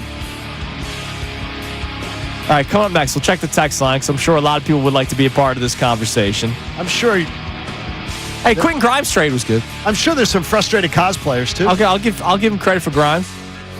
Let's see if he actually is a good player as a teammate, not as the guy, which he was once the tank started. Continuity. Now you want it. Great. It's Kincade and Salciunas, 97.5 The Fanatic. We want to hear from you, so text us at 610-632-08.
trying to attack just Daryl Morey because By the way, I do admire Daryl speaking it. He has to eventually come out of the, they got to tell us whether there's 6 more weeks of bad basketball. He did come out, but I do admire at least he wasn't making excuses because I don't think excuses is the injuries. I think that's a reason. So at least he did, but the reason could have easily been avoided. Yes. A lot of these things could have been avoided. One of the other things he talked about yesterday, and just to give proper credit, Kyle Neubeck was the one that tweeted it out. Thank you, Kyle. Morey said that part of the need to get younger and more athletic hinges on how regular season basketball has changed. Says teams have been able to both crash the offensive glass hard and play good transition defense, which requires younger and better depth. My man, Daryl, that's literally why you lost the Knicks series. I mean, seriously. Like, and we had this conversation with him. yes. Like Daryl was fine enough to invite us over one day. We had lunch. Yeah, it was great. Late lunch, and we talked about it, and he acknowledged these things. Like, he acknowledged it. and I tweeted out, like, that's literally why he lost. And there are people that are still finding ways to make excuses or whatever, which I don't know why. But one guy replied to the statistics of with Embiid on the court, with Embiid off the court. Well, then I can fire back and say that's been the same story for a decade now. Like, I don't care who the president of basketball operations is, who the GM is, who the head coach is. Nobody's been able to try to figure that out. Could you give up the goat on telling me Joel Embiid's going to be healthy? Could you please stop it? Right. Can we just stop with the fairy tales? Well, no, he was talking about in the series against the Knicks when he was I got getting it. a breather. But the thing is, though, that was honestly, he was hobbled. Yeah. And it was the best playoff series I've ever seen Joel Embiid play. I mean, I don't know if you agree with that. I think that was the best Sixers playoff series he played. He was a force in 4 of the 6 games. Yeah. An absolute force. And he was really good in the other 2. Right. There was the one game where he was really good. Still, it was the Maxey night. But he was still really good. And so when I read that tweet yesterday, because I wasn't sitting through the entire press conference, I knew I was going to listen back to it at some point. I read that clip, I read that quote, and I'm like, dude, like, I watched Josh Hart grab 15 rebounds in a game against you guys 2 years ago in the playoffs, and you're just realizing this now? You don't think that could have been a problem again in the playoffs if you face them once again? This old team that you have was not going to all of a sudden stop that from occurring, especially when you know that at some point Embiid's going to be hobbled. I do believe that part of the reason why Josh Hart was able to grab 29 rebounds on the offensive glass was because Embiid at times could not move. But I saw a lot of guys just not be able to box out. And that was a problem in the playoffs 2 years ago, and your response was to get older. All right, what do we got on the text line? Phillies, Sixers. I promise 8 o'clock hour, the beacon of light, Philadelphia Eagles, will be brought up. Okay, good. Andy in Wallingford says, I don't think the Sixers even know what they're doing. Keeping Paul George for another year is a big mistake. Now, you got to find somebody who wants him. Right. And there was interest during the deadline. When Daryl Morey's talking about continuity, he said the big 3. So that means Paul George. Now, he could be just saying that now. Right? James Harden literally put up a sign in neon lights saying that Daryl Morey was a liar. Right? Like, there is a chance that he could just be saying that for now. If somebody came in and offered the Sixers, this is not happening, but if somebody offered the Sixers 4 first-round picks for Paul George, like, you're going to do it, right? So, like, if there is a deal that blows them out of the water or a deal that makes sense for this team, you're going to do it. I think Paul George, I believe they will find a taker. I believe they should find a taker. But I don't know. My gut instinct says they know. They're just not telling us. Yeah, and they shouldn't tell us. No, they shouldn't. They shouldn't do what Alec Boehm, exactly. what the Phillies let get out about Alec Boehm. Right. I mean, I literally read a report like 3 weeks ago that they're going to try to move on from him in the offseason, Paul George. Well, he's not happy being here. He wants to be out on the West Coast. But what he wanted was, so he showed up for work for a year, got himself where he could earn a max contract, and then go back out west. And then he's disinterested. Honestly. And he was disinterested. That was a good move by him. Yeah, I don't blame him. He got his money, now he's going to go back out west. Whoa. This drives me freaking nuts. You don't blame him for being unprofessional? I mean, I don't blame him for getting the payday. I don't blame him for wanting the payday. But what I expect of people is that when you get the payday, you show up and you give what you promised to give. Oh, hold on a second, John. He did cancel the podcast. Oh, yeah. Remember. No, he canceled the podcast 3 weeks ago. He canceled the podcast for the playoff push, John. Yeah, dude. That's a big sacrifice. Wasn't even a month ago. Give him the due credit. I swear to you. Give us another text message. All right. We also have a check-in here from Eric in Alden who says, it's so sad with the Sixers because during the tank times, I was all in because there was a plan. There was a direction that the Sixers were going into. And at this point, they just look lost and have no direction. How are we as fans supposed to follow a team and they don't even know what direction they're going I in? heard Ray a couple weeks ago when he was on, obviously, with the Mike Missanelli show. And I forget who asked the question. I believe maybe it was Mike to Ray. I forget. But it was basically, which one is worse? Like, this time around or the last? Like, because they tanked, right? Like, once they realized this season was falling apart. But this wasn't on purpose. No. This season. Right. But once they then This purposely. is far worse. And that's what I said. And you know why? Because 100 times worse. at least then they were trying to find, like, Robert Covington. Not that I was a big Rocco guy, but they were at least trying to find Robert Covington. And you weren't saddled with crappy contracts. You weren't trying to find Pete Nance or Isaiah Mobley. Joel Embiid's contract is the worst in the NBA. Period. At NBA, even NBA Today or whatever with Malika on ESPN, Yeah. they voted it. The worst contract for a general manager to have his hands on right now in the NBA is the 4 years you've got coming of Joel Embiid. And they didn't have to give it to him. Back then, at least when you and your cosplayers were dressing up and going to games, at least it was, okay, we got a bunch of young guys who can't win, Right. and our plan is we're going to get young talent that can win down the road. Right. Which is why I was in favor of it. Right now, you did it because you literally had no other option because you didn't have a draft pick. And you still might not have it. We'll see. I'm telling you this, if they don't get that draft pick, this is abject crater disaster. I saw, I think I have the correct person. Yes, Michael KB, who covers the, Michael. covers the Sixers. Michael does stuff a nice job. ESPN Down the Shore. He put out the percentage chances of where, like, there is mathematical equations of the percentage chance of where the ping pong ball goes. I'll tell you those numbers next because one of them is going to completely terrify you. And it shouldn't. All right, one of those numbers would completely terrify you. And we'll check our more text messages. We'll reset the show. And I told you, 8 o'clock hour, we'll go to the beacon of light, which is the Eagles. We'll get there, I promise. It is Kincade Salciunas, 97.5 The Fanatic. Fanatic Sports Update. Struggles at the plate for the Phils. I'm Connor Thomas, and the Phillies got shut out twice over the weekend in a series loss to the St. Louis Cardinals. The offense, they're struggling mightily at the plate right now. The road trip was not great for the team when it comes to their appearances at the dish. They're now going to come back home to the bank for 4 games against the San Francisco Giants. Game 1 is tonight at 6:45. Taijuan Walker takes them out against Landon Raup. The Sixers season has come to an end after their loss to the Bulls Sunday, and Daryl Morey spoke at length with reporters after the game.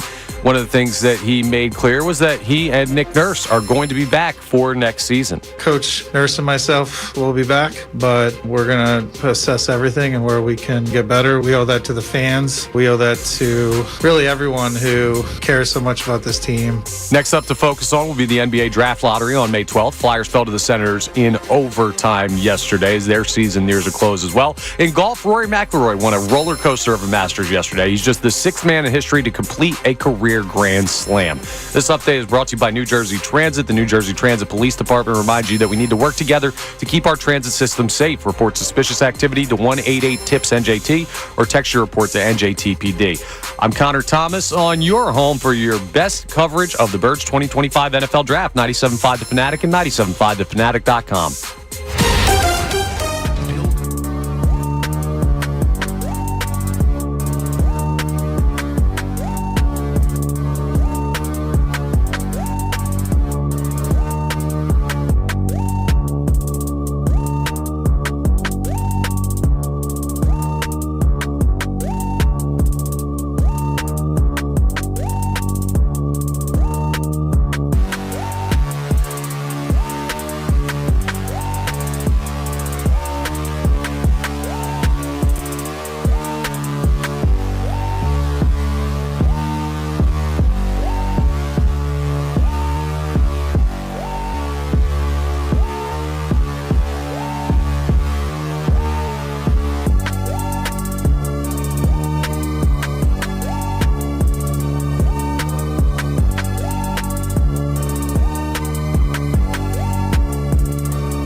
Johnny. It is 7:55 here on Kincade Salciunas, 97.5, the Fanatic.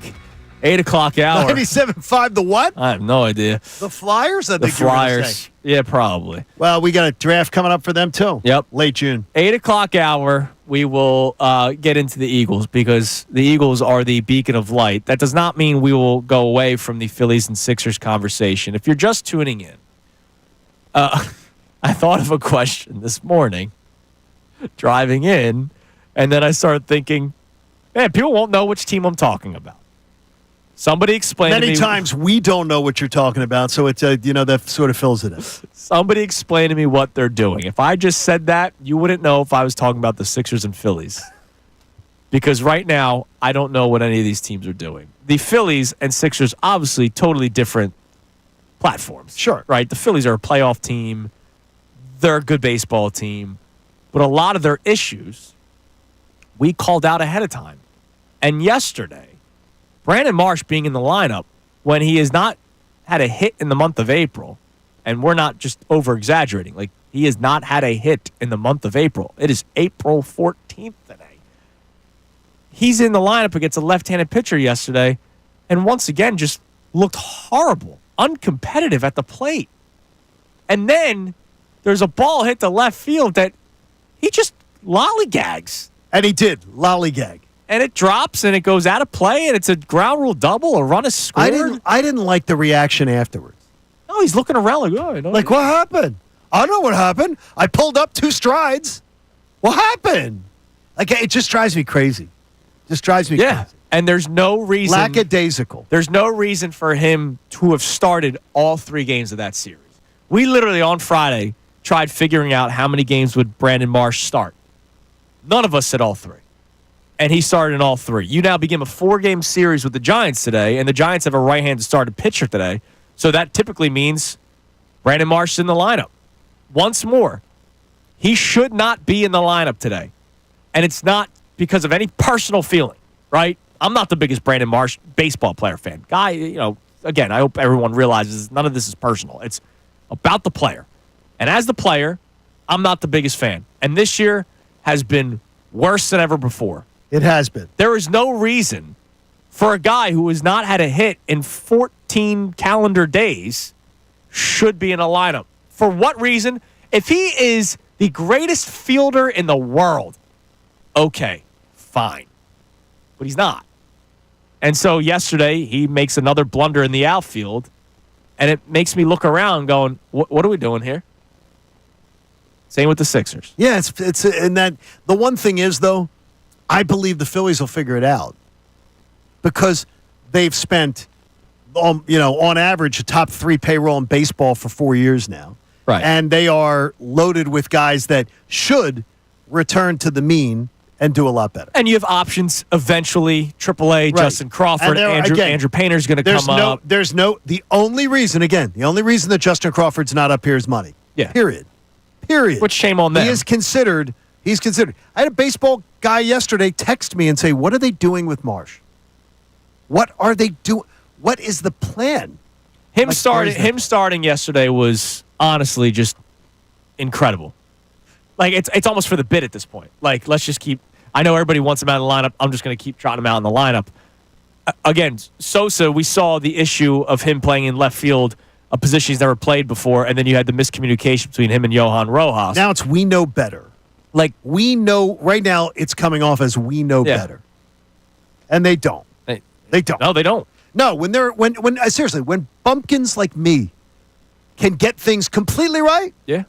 And years out, they're just not. It's that you're missing something because you're on a wrong plan. You're listening to 97.5 The Fanatic, WPEN and WPN HD1 Burlington, Philadelphia, Beasley Media Group station, broadcasting live from the Comcast Business Studio, powering possibilities. The same question goes for the Sixers. And, oh, by the way, there were things we were right about last offseason going into the season. Like bringing in Paul George as the insurance policy to Joel Embiid may not be such a great idea, considering they both have a big issue in their careers. Yeah, it may not be the smartest plan. Injuries. Now they want continuity, so it looks like Paul George will be back. Michael KB covers the Sixers. He put out the percentage chance for the picks. Oh, for 5. in the Sixers. lottery. Okay. No, What he is? I did not see from Michael. Oh, he gave 9, Johnny. He gave 9. I will go from least likely to most likely according to Michael odds. KB and the odds. Okay, what are the odds? Most likely, Connor, you want to guess? Oh, I've already seen it multiple times. My guess is most likely, the most likely outcome is they stay at 5. All right. The least likely is the 9th overall pick at 0.6%. Okay, that's good news.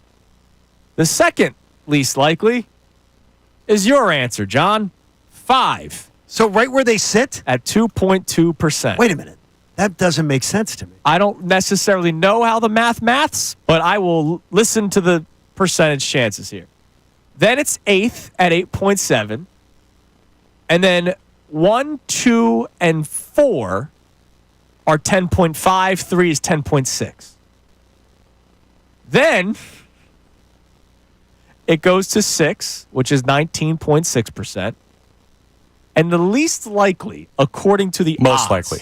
Sorry, most likely, according to the odds. Now, Connor says he'll tell us that this is not going to happen. I would like you, Mr. Mathematician over there, because I don't know the math here.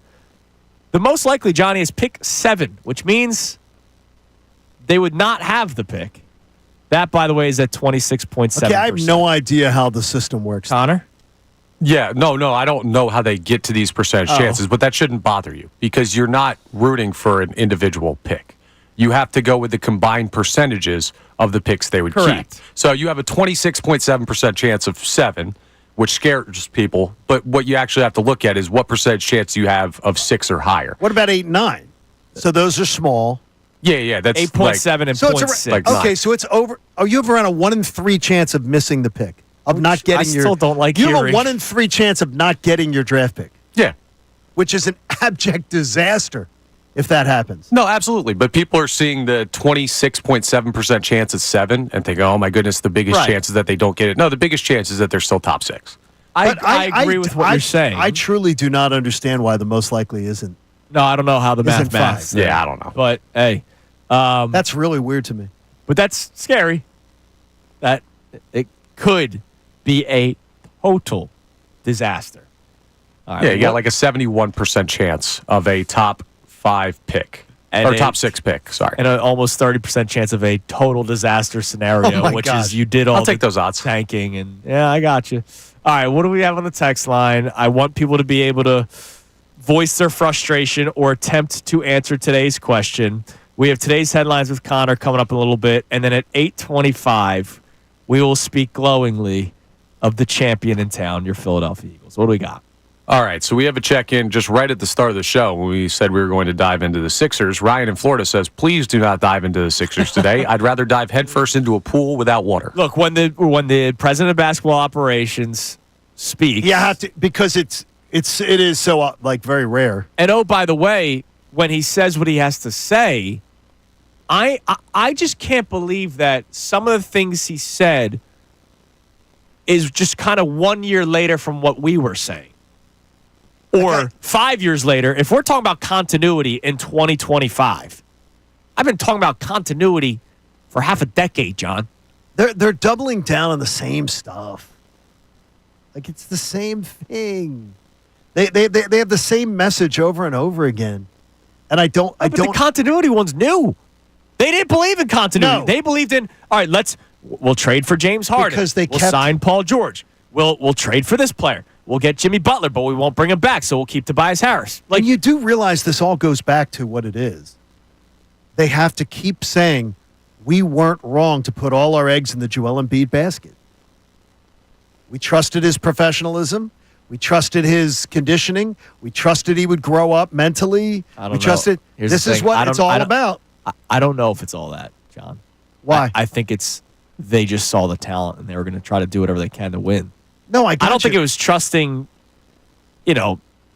how his work ethic and all that kind of stuff. Yes, it was. They did. They trusted that this offseason.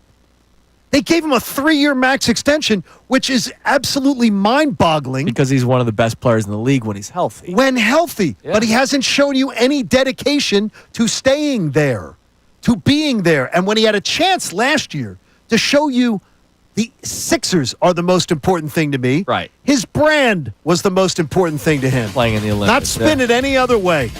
He was all about himself, and they're all paying for it now.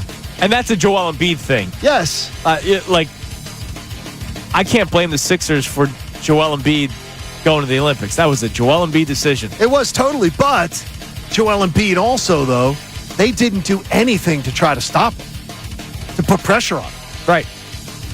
All right, coming up next, we'll lighten the mood a little bit. Do that. Which, my God, after 2 hours and 6 minutes of Phillies and Sixers, it'll be nice to lighten the mood. We have today's headlines. Unless his headline, I don't know. Maybe Connor's headlines bring us even more down. No, they don't. They're fun. All right. Fun headlines coming your way next. And, of course, we get to the Eagles around 8:25. We'll react to what Bill Colarulo was asking on Friday that I just can't believe he was asking it. Kincade Salciunas, 97.5, The Fanatic. The Fanatic signing bonus.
Kincade Salciunas, 97.5, The Fanatic. We get to the Beacons of Light, the Philadelphia Eagles, in about 15 minutes.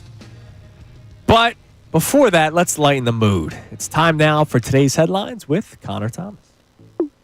Today's headlines with Connor Thomas. Brought to us by our friends over at Lundy Law. As always, for over 70 years, Lundy Law has been fighting for injured people. If you need them, remember the name, Lundy Law, your injury lawyers. Visit LundyLaw.com. That's LundyLaw.com. What do we got? So we got some great stuff, but of course, where we have to start today's headlines. Brandon Marsh, should he start? Stop it. Do you want me to bring the mood up, or do you want to keep doing Marsh? I want you to bring it up. All right, then we're going to talk about one of the greatest rounds of golf that has ever been televised.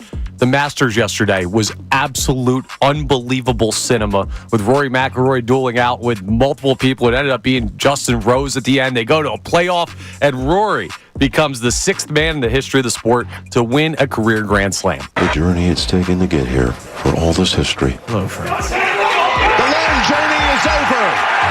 McIlroy has his masterpiece. Unbelievable round. Yeah, it was very, very entertaining. I'm a fake golf guy, so I think it was the best I've ever seen. I did not watch, much Thursday, Friday, Saturday. It was like, you kind of put it on just to put it on. Yesterday was a double screen, Phillies, and then eventually, once the Phillies game fell apart, it was like, that goes off. You go all Masters. And it was incredibly entertaining.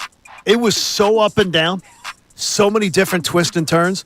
That was great, great television. I want to see the ratings today because I guarantee you they were huge. Oh, my God, I imagine. I mean, what a big day that was. And they did a wonderful job. So it's funny. Last year, Connor, because the Masters happened 1 month into Kincade Salciunas, right? Yes. Yeah. Yeah. So we were a month in. And Scheffler won last year. And he finished 11 under. Ludwig, who had a horrible 18 yesterday, finished second, 4 strokes behind. And I remember you saying, sorry to call you out here, that you liked the utter dominance, like because you're a big golf fan. Now, again, I'm a fake golf guy, right? I just want to be entertained. It seems like you did enjoy yesterday a little bit more than the utter dominance. Well, yeah, but yesterday's not typical. If you're going to put up, like, on a general year, if there's a guy who want to win and they win by, like, 10 strokes, and it's like Scotty putting together one of the great seasons we've ever seen in the history of the game of golf, I want to see him to keep winning. But, like, when you have the storylines that you have yesterday, how can you not love that? Yeah, but here's the thing, like, I'll be honest, when Rory had the double bogey, I loved it. You know why? I did too. Because it made the tournament closer. Because at that point, he was running away with it. Like 4 strokes up. I thought I was going to turn it off soon. Like, all right, Coop, what do you want to go? You're probably tired of watching golf. What do you want to go do? When he had the double bogey, I was like, wait a minute. Justin Rose 1 stroke back. He drills the birdie on 18. Yes.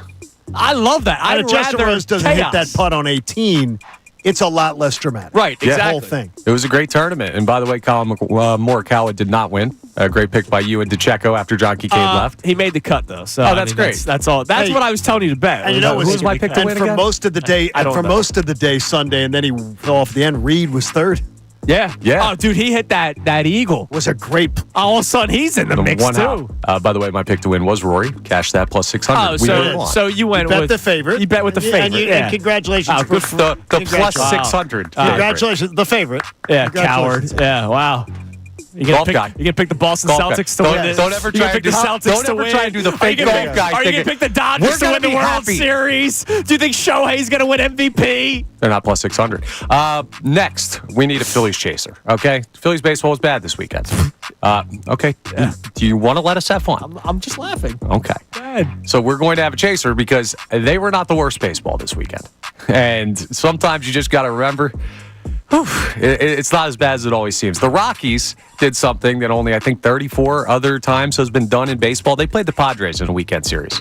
They were shut out in all 3 games. They did not score a run over the course of their series against the Padres. And then the Athletics, not the Oakland Athletics, just the Athletics, they had a situation that was very fitting of the Athletics. Take a listen to what happened with them. The problem now down the left field line is one of the carts looks like it ran out of gas. So series is all good, but now there's one they're pushing to get it off the field because it doesn't have any gas. Well, we used to have a saying back when I was doing minor league baseball in 1980. me something like that would happen. You'd say, that's why they call it the minor leagues. That's right. And here you go. Well, the A's are not a minor league team, but their injury cart ran out of gas after attending to a player. So, things are not great for the Athletics and the Rockies. No, and you're right. Could be worse. And by the way, the Dodgers lost like 75-0. 16-0 to the Cubs on Saturday. And that game was close for a while. It was close for a while. And then all of a sudden, the Cubs had a big inning. I saw the score the next morning. I went, what the hell happened? They ended up putting Miguel Rojas in, position player, to pitch, just to eat up. And I think he got rocked. Let me double check for you. Yeah, he allowed 5 earned runs. Dansby asked to pitch and was not allowed. Well, they had Miguel Rojas go out. A threat of injury. Yeah, they don't want to throw their starting shortstop. Which, by the way, did you see what Miguel Rojas did while he was pitching? Yeah, he imitated. Funny. Was it Sasaki he imitated? All of them. Yeah. Oh, he did all He of them imitated he did the Kershaw pitch. And got the dugout was laughing despite being down 16-0. I think that's a good thing. Look, when you're down 16-0, you got to find a way. Now, they had the Blues in the next game, so it didn't really do anything for them. But, that was kind of cool. Could be worse, like you said, Connor, but I don't care about the woes of the Rockies and the woes of the A's. But for this segment, just laugh at other teams, and we can get back to hating what happened this weekend in a minute. Okay. And we will do that with this replay. Can someone explain to me what they are doing? If that was the question, you might want to ask, which team are you talking about? And I can respond with, you pick. So what the Phillies are doing is they're riding out an early season gut check. And that's why this series is really big against the Giants, because this is going to be this 2025 team's first chance to be like, okay, we're in a bad slide right now. How quickly can we kill this? Because great teams bounce back faster to kill every team has bad stretches, but the great teams bounce back quicker.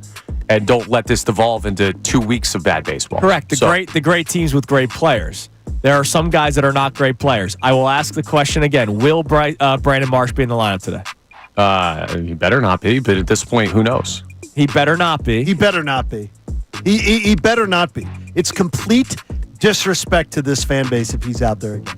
Right. It is disrespect. It's the middle finger of, we're just going to do what we want to do. You know Kepler's in left. The question is it Marsh versus the right-handed pitcher in center, or is it Rojas? And he has done nothing versus either side of the pitcher to be in the lineup today. I feel you. My only argument is that they don't really have this exceptional other option. And here's the thing. Over the course of the season, they're going to find one. Okay. I would just give Rojas a shot. Yeah, and they should. But giving Rojas a shot does not save the Phillies season. Giving Rojas a shot, we don't know what it does. It may save a day. We don't know what it does. By the way, they need at least a day. I mean, seriously, he's had 16 freaking at-bats, and he has as many hits as Brandon Marsh. Okay, he's better on the base paths, and he's better defensively. It's embarrassing. He's not Willie Mays. We're not saying he is. There's no need to spin it that way. He might not be Brandon Marsh either. He's better than Brandon Marsh. He's better defensively, better on the base paths, and he has as many hits. I know you like Rojas. 16 at-bats. Rojas is, at best, a league average baseball player. But he's better than what you're trotting out. Which is why I want him to play. But he doesn't save the Phillies season. Nobody said he did. I know. No straw man arguments needed. I'm setting the bar properly for people, John. Thank God we have the people Eagles. Understand. Coming up next, Bill Colarulo asked a question on Friday. I would love for us to address it. Interesting.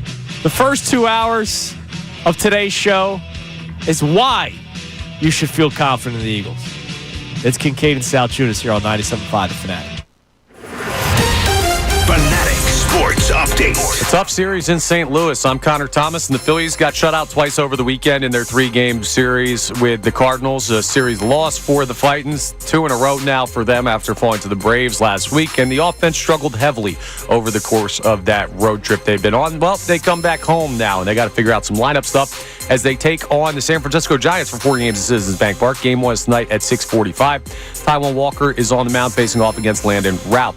The Sixers season, well, that has come to an end. And, of course, we've been waiting for that for a while, considering they have not been in playoff contention. But Daryl Morey had a chance to talk after the loss to the Bulls yesterday, and he talked about Nick Nurse and him coming back. Coach Nurse and myself will be back, but we're going to assess everything and where we can get better. We owe that to the fans. We owe that to really everyone who cares so much about this team. Next up for the Sixers is the NBA Draft Lottery on May 12th. Flyers fell to the Senators in overtime yesterday, and as we were talking about, Rory McIlroy won the Masters. He is just the 6th man in the history of the sport to complete a career Grand Slam. This update's brought to you by Robert Half. Their recruiters' expertise and award-winning AI will find you the skilled candidates you want.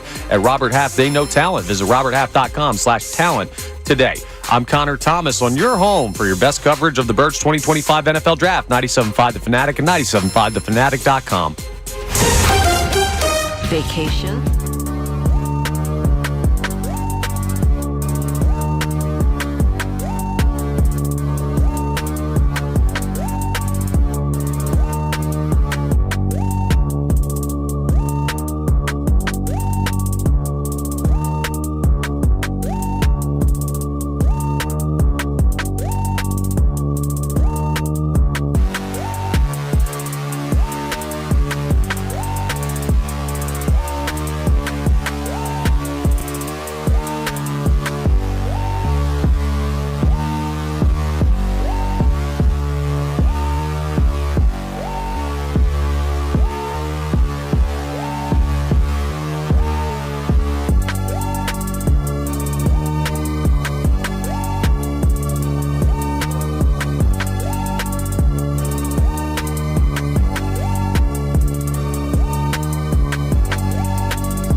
Visit nopaybryant.com.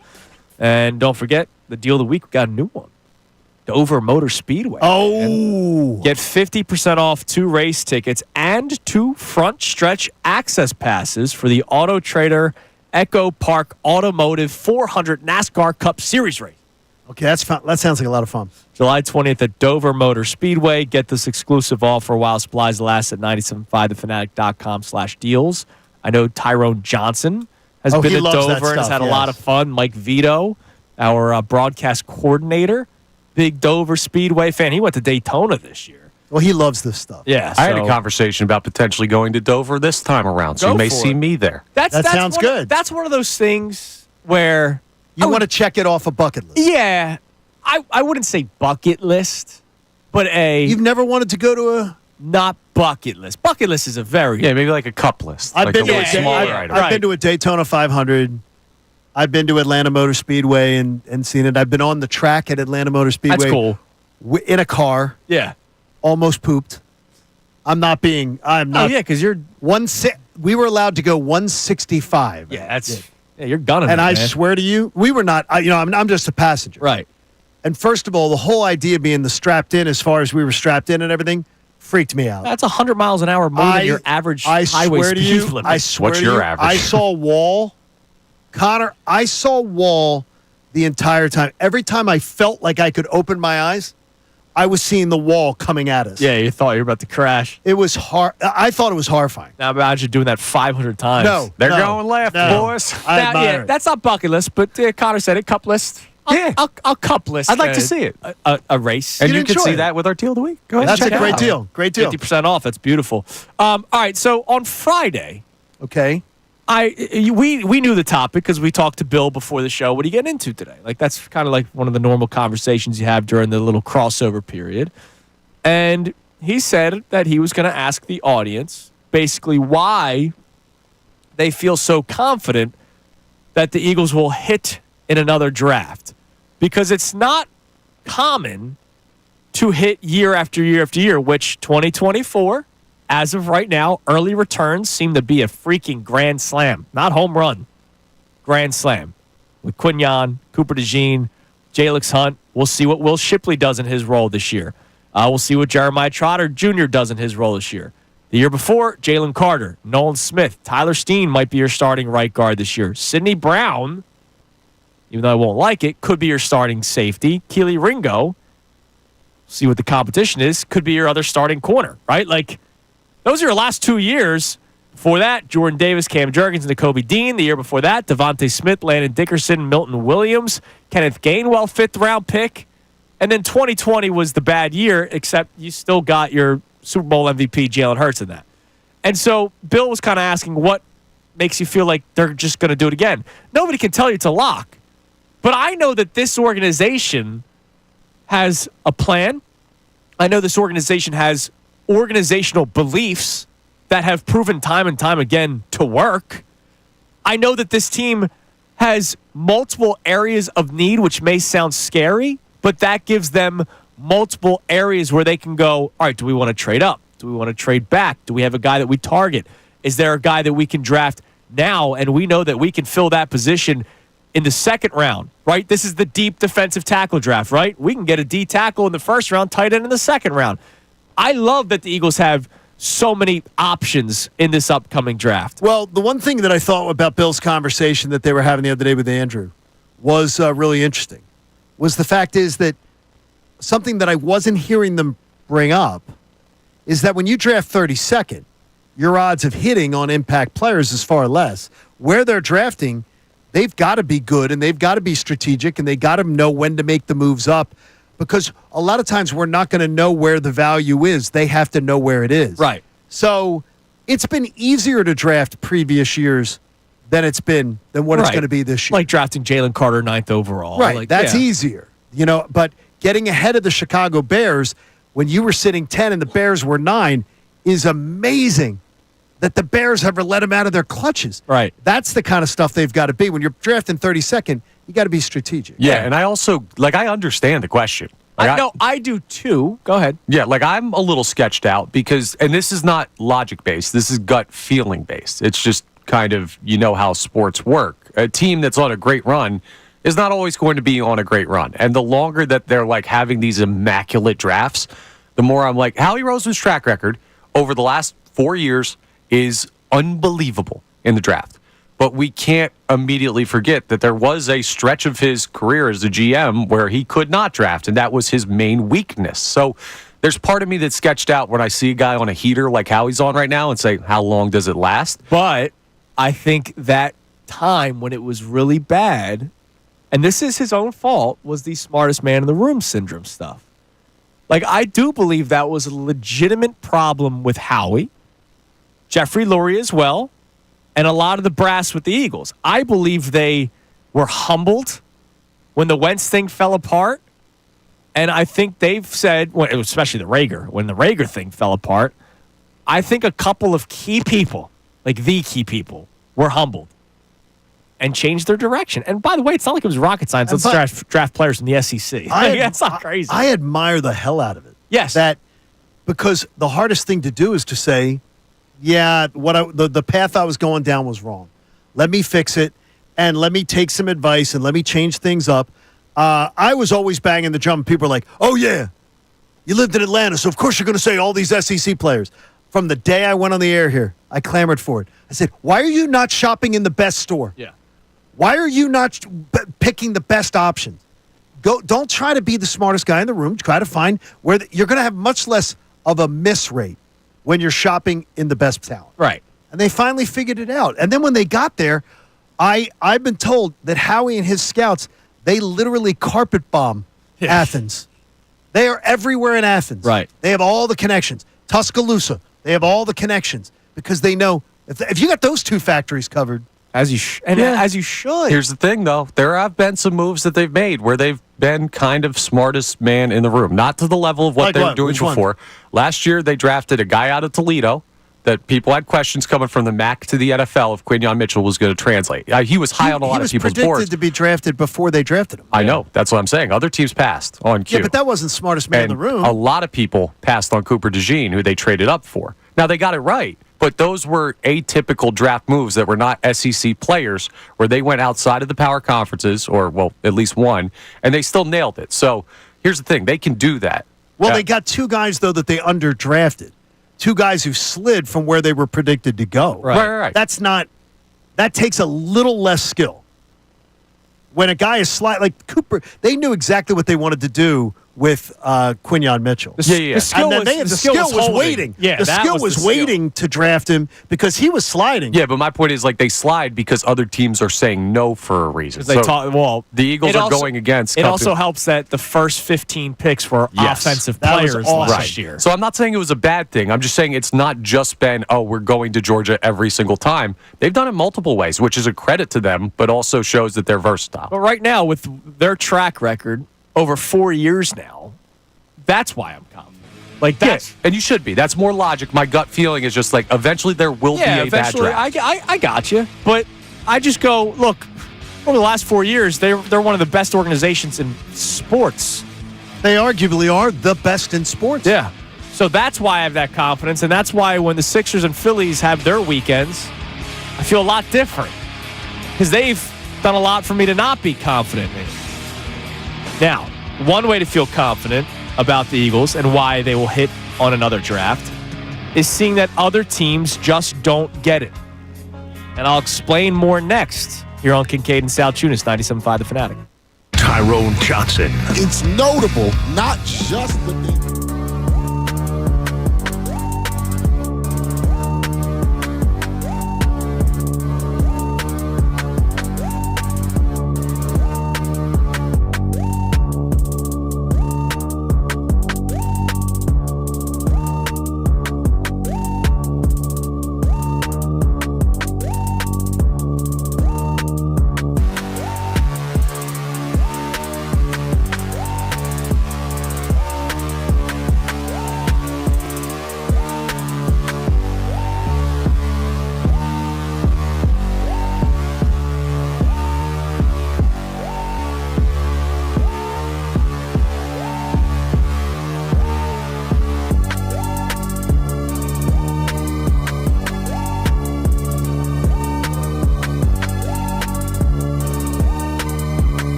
on 97.5 The Fanatic. So this morning, Johnny,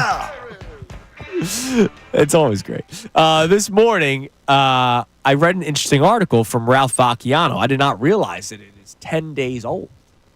So I'm glad that we're getting to it at some point.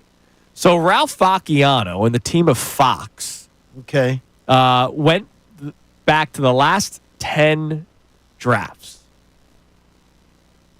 The total selections by position in the first round, and then they also added whether or not they were a top 10 pick or not. That's interesting. Very interesting. I like that. It shows you nice little angle. Shows you where the league is like focusing. This is what we think is best for our teams. It's mainly a quarterback article because they have the hit rate of the quarterbacks drafted in the top 10, which later in the show, I will tell you who they believe is a hit and not a hit, and we will have some fun with that because there are some players they say is hits that I laugh at, but we'll get there when we get there. But I just wanted to go with this one first because this is the overall conversation. So over the last 10 years, the most first-round picks have been edge rushers, which the Eagles believe in the defensive line, offensive line, the trenches. Do you want me to go overall first round? Yes. Or do you want me to go top 10? Top 10. All right, top 10, then quarterback was number one. At 26 top 10 picks over the last 10 years. Okay. And I can only imagine how many of them have actually benefited their teams because teams are desperate. Edge rusher is second at 16. Wide receiver is third at 13. I'm absolutely floored by that. I didn't expect that. Well, you had in one draft Waddle and Chase, right? They were back-to-back? I believe so. Devontae Smith went 10. But he went 10. Was CD a top 10? CD was a top 10. He was 7 or 8. Malik Neighbors, right? Top 10 Malik Neighbors was top 10. Okay, I that's bad on my part because in my mind, I'm trying to guess where you're going next, and I'm going, I thought D tackle. But I thought D tackle would be here's the 3. thing, a lot of the wide receivers, like they're worth it. Jamar Chase is a stud, but Joe Burrow's leg blew up because he didn't have an offensive line in front of him, and now you don't have a defense. Coming in at number 4, offensive tackle, which makes sense, right? See, now, offensive tackle went before defensive tackle. Cornerback. I can't believe it. Went before defensive tackle. I can't believe it. How about this?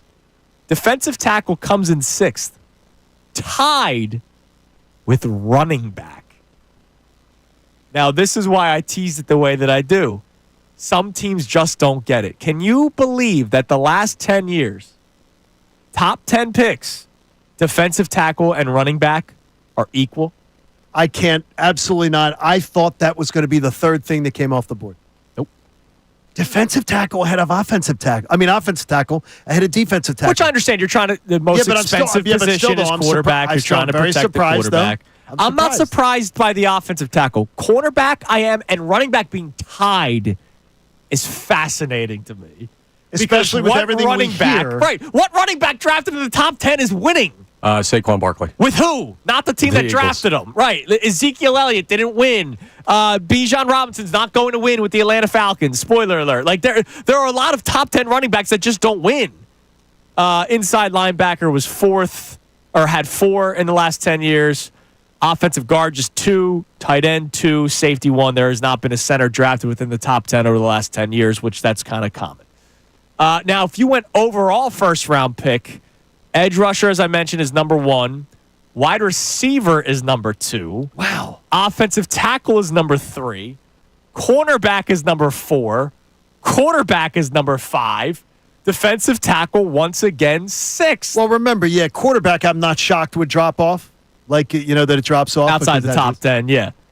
But it's amazing to me that guard or defensive tackle or offensive tackle is ignored by a lot of teams drafting the first round because they want the flashy toy, which is the quarterback, the wide receiver, the running back. There is not a team, like seriously, the Atlanta Falcons drafting Bijan Robinson. By the way, stud, right? Like a hell of a player. if you're the Detroit Lions a few years ago, Gibbs wasn't a top 10 pick. He was like 12th or 13th or something like that. He went the teens. Yeah. At least you realized you had a team. And you're going, you know what? We do need a running back because David Montgomery's a backup guy, and DeAndre Swift's going into his final year. We're not going to pay him. Okay. And this Jahmyr Gibbs guy is a stud. But we also have an offensive line, and we have a defense. If you're the Atlanta Falcons, you didn't have anything. You did not. So why draft a run? Like, there are teams that are just straight up stupid. And sorry to pick on the team that you talked about for 20 years. Oh, no, I enjoy that as sport. I'm sure you do. I enjoy that like that's like my second pitch. I love that.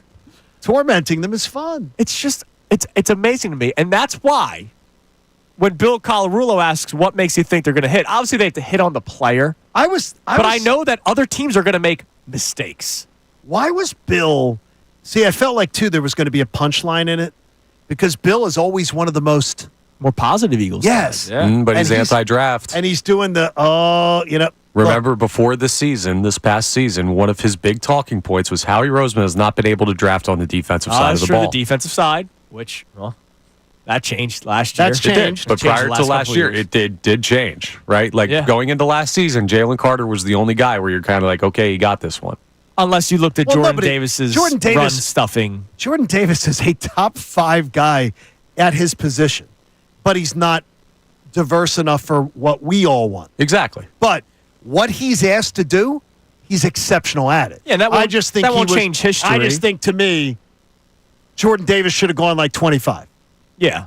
And that doesn't change that you and I both wanted Kyle Hamilton. By the way, it would have been nice. Still. Would have been nice to have Kyle Hamilton. No, Kyle Hamilton would have done. But Jordan Davis has been exceptional with what he's been asked for. And you don't get Cooper DeJean. Right. If you have Kyle Hamilton. Right. Well, no, you could still get Cooper DeJean because Cooper DeJean. Yeah, most likely you would have been drafting that. Is not a safety. Exactly. I believe he will be a safety again. Or nickel corner. I mean, he's not going to. They don't want him on the outside.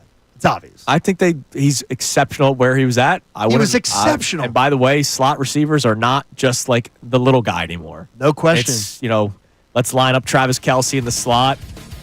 Let's line up Jamar Chase. Remember the big play? Right. The big on the scene moment for Cooper DeJean was the Jamar Chase play. He was in the slot on that play. He was. But it's kind of amazing, right? So edge rusher is the number one position that teams target in the first round over the last 10 years. But wide receiver, corner, quarterback, not the trenches in which the Eagles truly believe in. And the Eagles have been one of the better franchises over the last 10 years. That's why I feel good about them. I feel good. I was surprised because I almost felt like Bill was trying to do a psychological experiment where he was going to mess with us. I got you. And then change direction. But no, he actually seemed a little concerned. Look, sometimes you also have to look at other teams' mistakes and not just be worried about your own. Right. All right, coming up next, we reset today's topics. Got to get into college Schwarber later on as well, Johnny. It's Kincade Salciunas, 97.5 The Fanatic. Fanatic Sports Update. Bills fall to the Cardinals. I'm Connor Thomas, and the Phillies got shut out twice over the weekend in a series loss in St. Louis. The offense struggled heavily over the course of their road trip, and now the team has to continue to figure out the lineup with multiple players having issues at the dish. They're going to come back home tonight to Citizens Bank Park. 4 games against the San Francisco Giants begins this evening. First pitch of Game 1 is at 6:45. Taijuan Walker takes the mound against Landon Raup.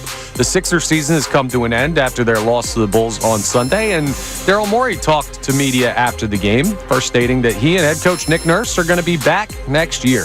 Coach Nurse and myself will be back, but we're going to assess everything and where we can get better. We owe that to the fans. We owe that to really everyone who cares so much about this team. There's a lot to assess, but next up for the Sixers is the NBA Draft Lottery on May 12th. Flyers fell to the Senators in overtime yesterday, and a lot of eyes were probably on the Masters as Rory McIlroy won a roller coaster of a final round. He's just the 6th man in history to complete a career Grand Slam. This update is brought to you by Moyer Indoor Outdoor Services. Follow Andrew Salciunas' lead and get a jump on a lush green lawn this spring right now. Go to eMoyer.com for free estimates.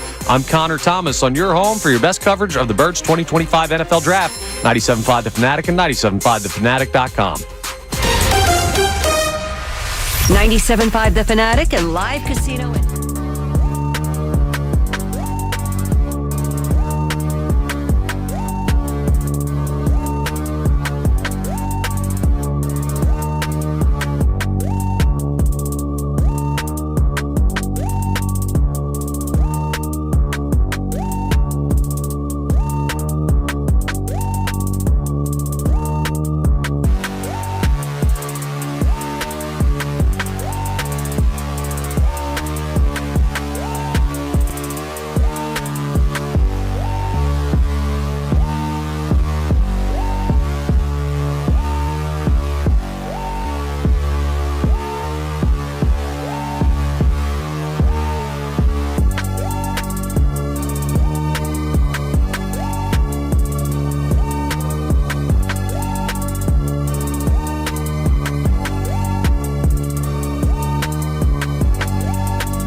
It's 97.5 The Fanatic. Just saw our man Bill Colarulo during the commercial break. He said you picked Patrick Reed, didn't you? I said, yeah. You were close. One hole. You were One hole close. cost him the whole tournament. Yeah. And people don't know the story with Reed. Bill didn't know it. He was a Georgia golfer playing for the great Chris Hack. Coach Hack is the golf coach. How about that? Not an appropriate good name for a golf but he's coach. freaking amazing. And Coach Hack, he got kicked out of Georgia for theft. Yeah, he's a little rat, but and had to leave and go to Augusta State. great shot on 18. Rat. That was rat. Yeah. Well, But he is a rat. You don't want to be stealing from your teammates. No, he's a rat. Kind of messed up. It's a rat. So Bill walks in, and I'm once again reminded of him asking the question on Friday why we have the confidence that the Eagles just won't have a bad draft, and it's because they've been great, and they have done everything for me to just have confidence in them. We've had the blind faith conversation. No, I will never have blind faith, but if you were to ask me, hey, Andrew, do you think they're going to have a good draft or a bad draft? Every sign points toward good draft, right? If you asked me this question 5 years ago, my answer would be bad draft because the signs were pointing toward that. Well, you were one of the people, and you've admitted it on the air. Yeah, I'm not afraid. You had bailed on Howie. Yes. When because of the smartest man in the room syndrome, and then that story from The Athletic, I think he gave really freaked me out. He gave you reasons to at least doubt him. Yeah, let's put it that way. Absolutely. And the Jalen Reagor thing, it was just a mess, and it wasn't just that one pick. It was just a lot to it. Do people realize how many organizations truly missed on Justin Jefferson? Oh yeah, absolutely. I mean, yeah, but it wasn't the only one, and there was a lot of stuff out of the I could tell you in SEC country. There were a lot of people who didn't believe that he was going to translate to what he's become. And yeah, it's just the pick directly before at the same position. Well, to the point where the Vikings laugh. Remember the War Room video where Spielman, where they're laughing. Spielman laughs. Yeah, and then I think about even the next round. Still to this day, I know people hear it and they go, "What the hell are you talking about?" Jalen Hurts was not a good pick at the time. I disagree with you. Okay. I'm just saying, considering there was so many things they needed. No. Oh, okay. I'm sorry to correct you. No, I thought you're talking about. No, you're talking about it for them. Yeah, you're saying it for them. For them. No, I think he was picked. I think Jalen was drafted right where he should be drafted. Right. And I love being able to go back and look at my draft night because people were like, "Because you were saying, what do you think about your Eagles?" And I said, "Love the player, just don't understand why the Eagles are picking." Yeah, because they needed a safety. Little did I know. Offensive lineman, defensive lineman. There was a million things. And then Carson Wentz is obviously a mess. Mental. Which, by the way, part of it was because of the selection of Jalen Hurts. That's his own problem, right? No, that's stuff you need to be on a couch. Right. But you need to be on a couch for that. Maybe you talk to your franchise quarterback that you just paid $100+ million to see if, hey, how would you handle this pick? Who are the quarterbacks that act like this when they draft another one? Aaron Rodgers, Brett Favre, him. That's what I tell you. You can see it. There's a common thread. Kooks. Yeah, but I'd take Brett Favre and Aaron Rodgers. No, I got Wentz. you there. Right. No, yeah, Wentz before the knee injury, you would have signed up for a 20-year contract. I didn't even know you at the time, and I guarantee it. During 2017, dude, that 13, you thought you had. He was maybe not 20 years. Like everybody else, you thought we had our quarterback of the future. Absolutely, but and there's no claim. No, and I'm not ripping you for it because I think everybody did. Everybody. Here's the thing: we live outside the organization. We have our view from where we're at. What if they talk to Jalen Hurts in the draft and they're just like, let's just interview this guy because of the makeup that he has, and they go to Carson and they're like, hey man, by the way, we just took a look at this Hurts guy, and Carson has a freak out when they tell him that. And then they're worried. And then they're like, wow, well, this guy can't take any level of competition. Maybe we do draft this Hurts guy. And we need to thank Doug Peterson. Because Doug Peterson was a big force around evaluating Jalen Hurts. Oh, do you remember the big smile on his face when they drafted him? He was so excited because he saw the potential in Jalen Hurts. Well, and he and Wentz were, again, little did we know. At the time. Later, not buddies. But the reason why we're talking about this, as you're listening to 97.5 The Fanatic, WPEN HD1 Burlington, Philadelphia, Beasley Media Group station, broadcasting live from the Comcast Business Studio, powering possibilities, is because they are the beacons of light. This weekend, for both the Phillies and Sixers, were very, very disappointing, and for one team in town, disheartening. The Phillies will make the playoffs. I will still say this on April 14th. Yeah, I feel fine with that. I believe the players that are struggling, they will find replacements too, or maybe the third baseman starts hitting the baseball a little bit better and he gets back to his average form, but maybe just start not hitting better. Just hitting. Yeah, let's do that. But I will still keep an eye on the third baseman that you just played in this past series as a possible option in Nolan Arenado. His defense is still exceptional. Yeah, he's platinum. The Phillies had a bad weekend, and Brandon Marsh started in all 3 games. Alec Boehm started in all 3 games. The 3 players that everybody's kind of going, why are they still playing? They continue to play poorly. Alec Boehm with 1 hit in the series. That's 1 more hit than what Brandon Marsh had in this series. The bullpen has not been exceptional, which the bullpen was something we pointed out before the season started, despite our predictions of 90-plus wins, which I will still stand by. Yep. But it's just one of those weekends where you go, yeah, Dave, Rob, these are the things that we were worried about, and you're still playing certain guys. That's why I almost think I want to give Topper the grace to say, this isn't him. I can't imagine a baseball guy playing Brandon Marsh every single day. I can't. It's where I'm trying to give Rob Thompson the grace to say he's getting clowned here by the upstairs. Because, by the way, it's not like he's just hitting poorly but playing exceptional defense. He's been bad at both. Yeah, he's been terrible. Here's the thing, right? We're venturing into the territory of treating the Brandon Marsh situation like the Sixers situation. And we're just in the moment. They had a bad series, whatever. I get it. Like, you should be critical of the way the guy's playing. The Philadelphia Phillies have a pretty clear option to fix this before it kills them. Right, and that's why I'm not going into panic mode with the Phillies. Right. Again, 162-game season. We're on the radio 5 days a week. We got to react. We can't just go, hey, it's a long season, ignore it. Because then the conversation's over. Whereas the Sixers, to your point, I'm shocked that Daryl Morey yesterday during his press conference came to the realization that continuity is important, but he's going to do it now with Paul George, that younger players are imperative to a team's success over the course of a regular season. Yeah. Did you find yesterday arrogant? Not arrogant. I was just angry. No, his delivery of his epiphany. Because I don't think he's an arrogant. We met him. I didn't take We've met him. We've talked to him. We've had, but to me yesterday came off arrogant, and I don't believe he's an arrogant guy. I don't believe that at all. See, I didn't came get that off. sense. It came off yesterday like we know what we're doing. Back off. We're all coming back. You guys just need to calm down. I didn't take that at all. I did. I absolutely felt that. The only thing we're all coming back. So everybody just relax. We're all coming back. No need to worry. I don't think that was remotely a let's relax press conference. Wow. We're all coming back was. Well, yeah. They're all coming back. Because they've probably already been given that. I guarantee it. They've probably already given that air of confidence. So but that's he why didn't say it's fine. We're lucky to be coming back.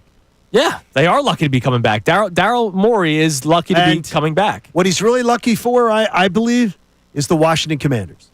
Could be. Because I think the Washington Commanders are getting all the attention, and now that the new stadium is locked up, which I believe was the absolute target of the owner of this organization, get that new stadium, get it locked down, whatever's going to happen, and then now, hail to the Commanders. And I think we are redheaded stepchild. We are. There's no urgency. As long as he's still cutting checks. Yeah, but he's cutting bad checks. Well, he's not saying. No. He's just writing numbers. Yeah, Daryl Morey's the one that the made bad the decisions. Checks. Yeah, but he knows where the money's going. Yeah, but is Josh Harris going to argue Daryl Morey out of a basketball move? I don't think so. I would think at this point you better say, what are we doing here? I don't know that guy can dribble a basketball, much less decide which players they should be spending money on. You got to let the people who are the basketball people make the moves. Whether you agree with the basketball people or not. Considering not a basketball guy, and I could have told them that the plan of the last offseason was a disaster. Yeah, it was bad. Paul George was a disaster. The 3-year extension to Joel Embiid, which didn't need to be done. And I don't want to hear, well, Paul George wanted it. What do I give a what Paul George wants? Right. A guy who is not even invested in this town. Not even invested in wearing that uniform. And don't try to spin it to me that he is. Like just a Mr. I'll show up in a contract year, get the max contract extension, and then be like, yeah, the whispers are he'd love to go back west. Who the hell didn't figure that out? Like, honestly, who couldn't have figured out the ending to this story? Yeah. I got you. We all knew it. The last time we had a non-front office guy making moves for this team, we ended up with Zaire Smith and Jimmy Butler walking out of town to give Ben Simmons a basketball. They got Wilson Chandler and Mike Muscala, who eventually hit the big shot. Not for you. Let's play Daryl Morey cut 4 one more time, Connor. This was the one that, not arrogance. This was just, wait, he really said this out loud? Take a listen to Daryl Morey talking about something that he did not factor in going into this season. We need to hit the ground running. Another place that I know I needed to be better was just even starting out. Obviously, we didn't have health to start out, but even factoring that in, we need to hit the ground running starting at the beginning next year. And I didn't set the tone well for the group going into the season, so that will be another area we correct. Can I hope that soundbite, and I love our friends at the Best Show Ever, listen every day. They were the ones telling over and over again in the beginning of the season, it doesn't matter. Yeah. These games in October, they don't matter. November, they don't matter. What matters is they mattered. They set a loser's tone for the season, and the losing continued. Yeah. Bottom line. Tune into the Best Show Ever, 2 to 6 every afternoon. I know, by the way, not factoring an injury when you have Joel Embiid and Paul George as your 2 highest paid players. Yep. That's a decision. How'd that happen? That's something you have to factor in. And your answer is by getting a bunch of 36, 38-year-old players is terrible. It's not good. Terrible. All right, coming up next, the Phillies have a decision that they need to make soon, at least we hope. The question is, does the player involved want to make that decision as well? It is Kincade and Salciunas. We talk about a potential free agent next year on 97.5 The Fanatic. Mike Missanelli, Bill Colarulo, and Ray Dunn. They have a lot to say about it.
Salciunas is presented to you by The Bagster. It's a dumpster in a bag. You can get yours today at Home Depot and Lowe's. You need details? Go to Bagster.com. You know, that Brendan Gunn is smart.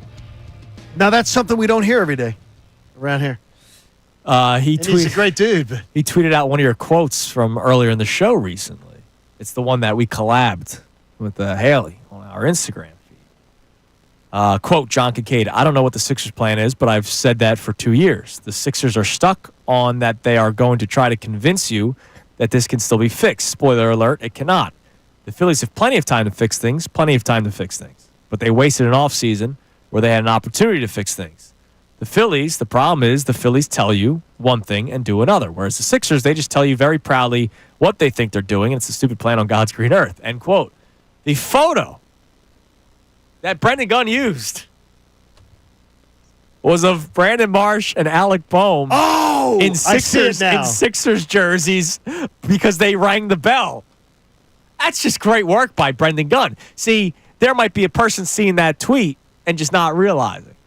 Brendan, I realize the genius. That is really well done, B. Gunn. He's learned a lot from Haley.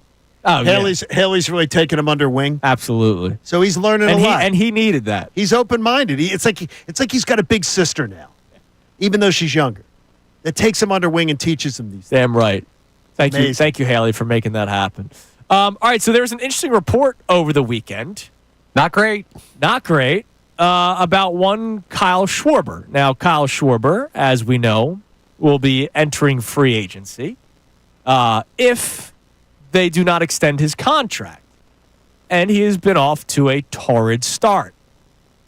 Not horrid, like Brandon Marsh. Torrid. No, it's been its best April ever. Oh, contract year. Well, these things really do work well, though. Yeah, but... No, contract year. You always hear about June 1st. Yeah. That's when you'll see Schwarber show up. He could have had a bad April and still hit 45 bombs. No, he could. But he's after a great April, which he never does. Well, I don't know if that's necessarily... Baseball's baseball. Oh, yeah, contract years are nothing, right? That's not... Yeah, no. baseball's baseball. Okay. If he's seen the ball... Thanks for explaining it to me, guys. He didn't get... I'm going to explain to you contract years, and it's a thing, and you can talk to executives in baseball, and they'll tell you it's a thing. But it doesn't just make guys hit bombs. He didn't get LASIX because he's on a contract year. But there are some players who have a attitude of, I want to be rounding into shape. It's a long season. I want to round into shape and everything like that. And in a contract year, they may have a little more urgency. I believe it more in like basketball with a guy like Paul George who's hurt all the time and then all of a sudden miraculously last year was not hurt. It is amazing. But Ken Rosenthal put out this tweet on Friday.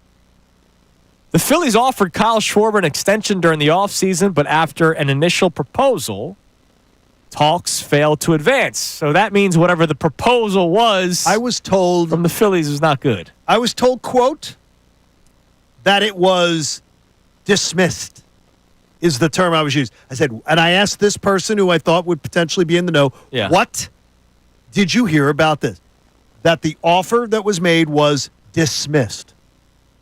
Not angry. It says, no angry, no vitriol, no bad feelings, but completely dismissed. Right. So whatever number the Phillies were thinking about or term, Kyle Schwarber's like, yeah, I'm good. Not doing that. And then what happens? Big contract goes in Toronto. Oh, yeah. How much do you think the Schwarber contract went up? That deal signed? The only thing is one guy plays first base. I got you. The other guy's a DH. No, and Vlad Jr. is, 24? No, I got you. But how much do you think it went up? It went up. He's going to be 26, sorry. He is going to be 26, eh? Vlad Jr., yeah. God, I thought he was younger than that. Schwarber's 32. It is going to be Schwarber's money per year went up. Yeah. Whatever they're offering. Maybe not the number of years. Imagine 3-4 years. I would say he probably wants 4. He's not getting like the 8 to 10 No. contract. But I imagine he probably wants 4 since he doesn't have a position. Yeah. He probably wants 4. And I guarantee you the money just went up. Yeah, this is his last big deal. Yes, so this will be it. I would not be shocked if he wants to get to free agency, do the kind of Aaron Nola thing, right? See what the market is, and then maybe he comes back. So this is not he's gone, but... Right, but you don't want to hear that when he's been one of your more important parts of the lineup. I know the batting averages in a couple of years were low, but his power numbers have been totally worth it. But it made me feel good to hear no vitriol, no anger, of course. no hurt feelings, but just completely dismissed. That is not going to get it done. Yeah. Back to the drawing board. Let's try again. And then maybe he says, I want to focus on playing. And then to he Connor's may say point, that. Let me get to free agency. Maybe there's a team that completely wows me. Yeah, I don't think Kyle Schwarber's ever been mad at somebody in his life besides Angel Hernandez. And baseball. Well, and for good reason. Yeah. Angel Hernandez. Yeah. So he's gonna handle this like a professional. He's going to play well this year because he's a great baseball player. And then the hope is just that if he gets to free agency, the Phils can match it. I don't think, though, he's going to take – I think that the contract negotiation, since a contract was offered in the offseason, I'm going to guess – this isn't a guess, this is not reporting – that it was his camp that said, if you guys want to talk about an extension, give it to us before the season. Yeah, probably. They did. He laughed it off. That could be a problem. Could be. And we'll see how it goes. Now, I would like to think maybe he'd like to stay here because he's bounced around a little bit. Cubbies, Sox, Nationals. Sure. Maybe he likes his home here in Philadelphia. He's loved here. He's beloved. Other than should he bat leadoff conversations, name me the bad Kyle Schwarber, day. Anytime he plays the field. Okay, fair. But you would not be extending him to play left field or first base or catcher, as a former catcher that he is. No, you're extending him to play DH.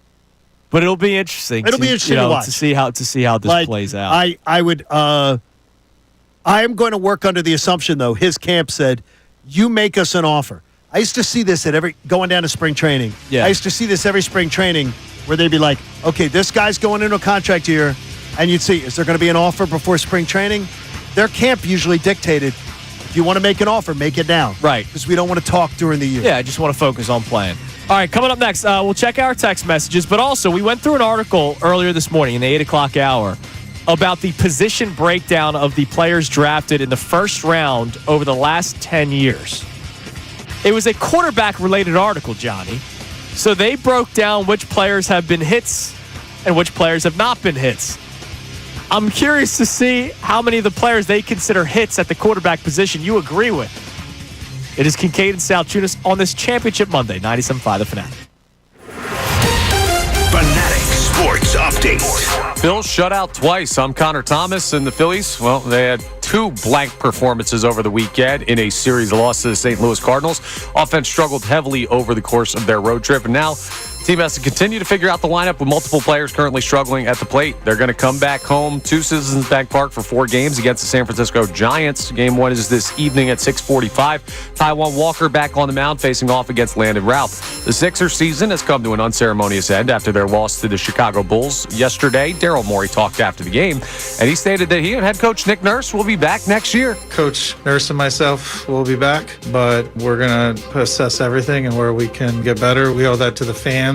We owe that to really everyone who cares so much about this team. Next up to focus on for them will be the NBA Draft Lottery on May 12th. Flyers fell to the Senators in overtime yesterday. And in golf, Rory McIlroy won the Masters. He's just the 6th man now to complete a career Grand Slam in the sport. I'm Connor Thomas on your home for your best coverage of the Birds 2025 NFL Draft. And this update is brought to you by the New Jersey Division of Highway Traffic Safety. Texting and driving, big risk, big consequences. You risk traffic tickets, fines, and if you crash and injure someone, you could even go to prison. Brought to you by the New Jersey Division of Highway Traffic Safety. Also 97.5 The Fanatic and 97.5thefanatic.com.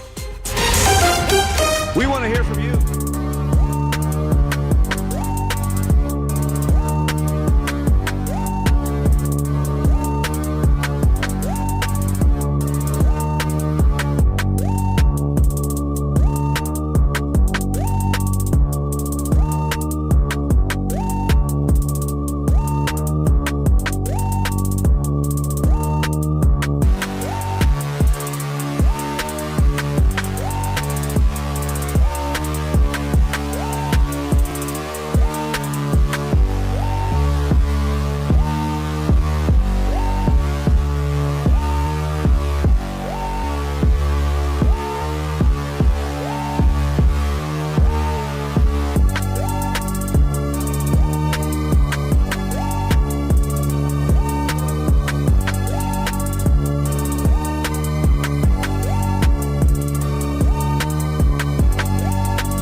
Chip Monday morning, presented to us by our friends at Pierce Phelps Bryant Heating and Air Conditioning Contractors. Visit nopaybryant.com. Connor, let's sneak in a couple text messages here because we've been busy.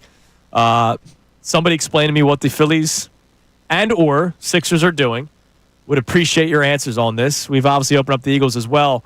And in this segment, I'm curious. We're going to go a little national here. Ralph Vacchiano, he broke down all the players drafted in the first rounds over the last 10 years, but then he did his quarterbacks, whether they were hits or not. I'm curious to see what you guys believe. But what do we have on the text message? All right, so we have Lou checking in from Langhorne who says Daryl Morey has to go. This team has actually gone backwards, and in the same time, teams in similar situations to the Sixers have been able to build and improve. Well, he's not going anywhere if his word is true that he is back. I thought it was inevitable that he would be fired because if you see a depleted product, usually heads will roll. But look, I thought Sirianni would have been fired after the historic collapse last year. So maybe the Sixers are taking a page out of the Eagles book and saying let's keep the guys around here. I'm not like begging for him to be fired. It's just I thought somebody's head will roll. I also was looking at that Bob Myers sort of. Right. Oh, he's hanging around. 90 minutes south. Like, oh, you mean one of the more successful president of basketball operations that built the Warriors? Like, that he's right there. But they're not going to pay Daryl not to work. Could be a big part of it. And that doesn't mean he stinks, but his, as you mentioned, like his coming to Jesus Luzardo moment yesterday of, we should probably get younger. It's like, wow, what a novel concept. How are you just realizing that Eric Gordon, Kyle Lowry, and Reggie Jackson being key guys coming off your bench was not a good idea? Anyways, what else we got? All right, we also have I could pop another gasket. I know you just did. Like, honestly, dude. You know what, though? You stayed calm, and I didn't want to incite you any further. Thank you. People think like, oh, man, do you guys still have the same energy in the final hour of the show? Right now, I do. What we got? We also have people checking in on the Phillies, and no name on this one, but they say, we know who Johan Rojas is, and so do the Phillies. This team needs to make an acquisition to address this disaster, not just play Rojas over But if you can't do it on April 14th. No, you're going to be paying out of your teams aren't wazoo. Trading guys on April 14th. Right. See, that's just where a fan's sitting in their thought, trade him. That's not how baseball works. They're not going to go and no team's looking to make a real impact deal on April 14th. Well, in that texter's defense, they didn't say make a trade today. They said make a trade. Right. So they could be talking about later on. But here's the deal. So to the texter's But they point, do not know what Rojas is because he has not had the opportunity to show them. I may have an idea of who Rojas is, but a good guess. Over let's say next 2 weeks, why wouldn't you give the guy a shot over the guy who is unplayable? Like Brandon Marsh is unplayable right now. He does have two options to be sent down. It may not be the worst thing for him to go down into a low-pressure situation, hang out with his boy Stubbsy, have all the vibes in the world, have fun playing baseball again, right? Because let's face it, you got to have fun playing the sport that's 162 games long. You have to. And I can't imagine that he's having a good time right now. Right. So go down to Lehigh, wear one of the weird jerseys. Okay, it's not that simple. Brandon Marsh goes down. Who comes up? All I know is Rojas plays center field, and then you bring. Then you just do whatever you've got to do at that point. When's Weston Wilson off the injured list? Not yet. Yeah, not that. I'll tell you what, Weston Wilson would be nice for this team to have. Anyone could roll their eyes about what they think Weston Wilson is, to have like a viable right-handed bat to just be able to play. But he's not saving the world. But he's just, you already know. Talk about somebody, Weston Wilson, you already know what he is. A guy, Rojas, give Rojas 40 games. Just give him 40 games, see what he can do. Play him in a 40-game stretch, play him 32 times.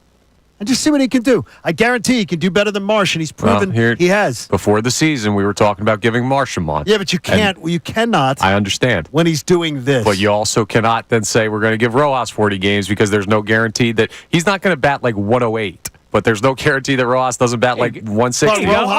But Rojas could. What he can do is Rojas can give you competent defense. Right, which is why he should play right bases. By the way, they got a couple guys they could call up. They got Buddy Kennedy, who's that's great. No, that's great. Right? No, right-handed. No, righty. Right-handed. Cal Stevenson. Cal Stevenson. The only problem is Buddy Kennedy not on the 40-man roster, so if they call him up and then set him down, he's going to have to go through waivers, which, by the way, he already did that. Yeah. Not many people are clamoring for Buddy Kennedy. But I'd prefer to not have a guy that made it through waivers on his team. How about Rodolfo Castro, who was the Bailey Falter trade? That was a big one. Isn't he an infielder? Yes, he is. Or you just bring in another bullpen arm and you take your pick. And they play left or center? Are you excited for? Have you been following Koyo Aya? Watch your language. It's a family show. Aoyagi. I have He's not. the sidearm thrower. Yeah, you know what? He was interesting in spring training. Yeah. I don't know what he is, obviously, but he's not on the 40-man roster. Yeah. So you'd have to figure something out. All right. So Fox did this article, and it was great for our purposes earlier in the show, just to kind of see what teams have been doing over the last 10 years and why the Eagles have been so successful over the last decade, because they have a belief as an organization that the trenches matter. And if you look around the rest of the NFL, the top last 10 years first-round picks has not necessarily coincided with what the Eagles do. Okay, and maybe that's why the Eagles have been on top. And so quarterback, they broke down the hits and misses. I'm curious to see if you guys agree. Okay. The first name that Ralph Vacchiano places as a hit is Trevor Lawrence. He's a hit? First overall pick 2021, obviously got the contract extension, but can you call him a hit? No, you cannot. Absolutely not. Depends what your bar is. He was the number one pick in the draft. I got you. He's been a absolute unmitigated disaster. Are these top 10 guys or first round guys? These are top 10. There is then the He's first a top round guys. pick in the draft. And by the way, he was supposed to be like the franchise savior. Oh, no, and all he was that supposed to be Peyton Manning light. Yeah, but he's going to be a guy that has a decade-plus long NFL career that is a starter for a lot of that. Like, But he's been a disappointment for every one of them. Here's what I want you to do. Here's some of the other names on this list before we rip apart Trevor Lawrence as a hit. So, Zach Wilson, miss. Absolutely. Trey Lance, miss. Absolutely. Joe Burrow, not even a question, hit. Miss. What? Huge hit. No, I'm kidding. Okay, go on. This one's interesting because statistically, he has had some good seasons. Health is a major factor. Tua Tagovailoa, they put as a hit. What? I would probably do that as well, yeah. Why? I don't know if I can. I don't either. That's a close one, though. And That's it's like not- right on the line. No, he doesn't win. He doesn't win playoff games. haven't Doesn't even get you to the playoffs. They haven't won squat. They haven't won anything. He most of the time not even getting you to the playoffs, and can't stay healthy. And look, And neither is the Trevor concussion Lawrence. is scary, and it's not Yes. necessarily his fault. Obviously, he shouldn't leave with his head. That's but. not a hit. Justin Herbert, they put as a hit. Has to be. I agree with Connor. He has to be as far as he's won you games, but bottom line, he's won you nothing. Yeah, but if your line is Super Bowl, there's, what, 3 hits in the No, past? doesn't have to be. Win playoff games. Doesn't have to be. Win a playoff game when you go. Even that, Like- there's very, very few hits. And it's weird is that Trevor Lawrence game, you can still go, hey, Trevor Lawrence goes to the playoffs, comes back because Justin Herbert had a 27-3 lead and blew it. I got Had a terrible second Yeah, half. that's true. That was really He's a bad playoff quarterback. I'd tell you no on all these guys to win a Super Bowl, but I'm not the saying hit that. argument is, like, you could make the case. Now, here's another interesting one that they have as a hit. I like him. I do. Okay. Kyler Murray. Yeah, got to be. Kyler Murray's a hit. I don't know if he's ever going Kyler to Murray's win. better than Tua. Yes. He's had more success than Trevor Lawrence. He had the injury bug for a couple Has of years. he had more success than Trevor Lawrence? Yeah, because he Yes, he has. stepped into a situation. He's a better quarterback. Does he he's have better a playoff game one? He's a disaster with the Cardinals. I don't believe he's ever won a playoff game. No, I don't he think hasn't. I don't think they've made the He playoffs. no, they haven't made the playoffs. Trevor Lawrence has and won. Yeah. What Trevor Lawrence had is a different team. Trevor Lawrence had a different. Oh, yeah, the Jaguars are great. No, but you don't make a straw man again, Connor. What did you say? You said he has a different I didn't team. say. Why do you take it to grades? Because you're trying to make a point that doesn't exist. My point very much exists. The Cardinals a disaster.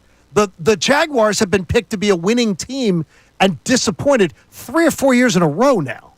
They've been picked to be 10 wins, 9 wins, 10 wins. I think the and they Cardinals and the don't. Jaguars are the same team. And the Cardinals haven't been picked to be that. All right, now this is fascinating. All right, so it's with the team that drafted them. Okay. All right, so they have Baker on here as a miss because with the Browns, it didn't work. And I think Right, that's Baker's fair. a hit player. But with Tampa, He's a hit player. It's gone very well. Here's Ryan Tannehill as a hit. No. With the Dolphins. No. He was okay. Yeah. But he's not a hit. He had like one season. He's a first rounder. That's A that's first round one I would draft definitely pick. Are you contend. kidding me? 8th overall. Oh my gosh. I remember. don't really remember his time with the Dolphins all that much Don't right you now. remember the girl? Don't you remember his girlfriend from Hard Knocks? Nah, football only. You didn't watch Hard Knocks? Married to the game. He was okay. No, I didn't and then watch that remember, one. he blew out his leg, non-contact injury during training camp. Man. And he missed the entire 2017 season. Came back, wasn't great. So then he goes to Tennessee. Like, wow. Is anyone calling Ryan Tannehill? Okay, that's a bad list, and I like him a lot there as was a lighter. Look, there was a lot of like Patrick Mahomes hit. Like, you know. Yeah, but that's a bad list. That's a bad list. Tannehill's the only one I really have an issue with. Yeah. Trevor Lawrence. Don't ask them in Jacksonville. Trevor Lawrence. I do. Yeah, we'll I see. visit with them frequently on the radio. Don't tell them that he's a hit. Yeah, he was going to save the Yes. franchise. All right, coming up next, text messages and Key 3 here on 97.5 The Fanatic. Tyrone Johnson, Ricky Vitalico, and Silvana Kelleher. The best show ever. Smart, intelligent conversation you need.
this beautiful day. I got to ask you guys something.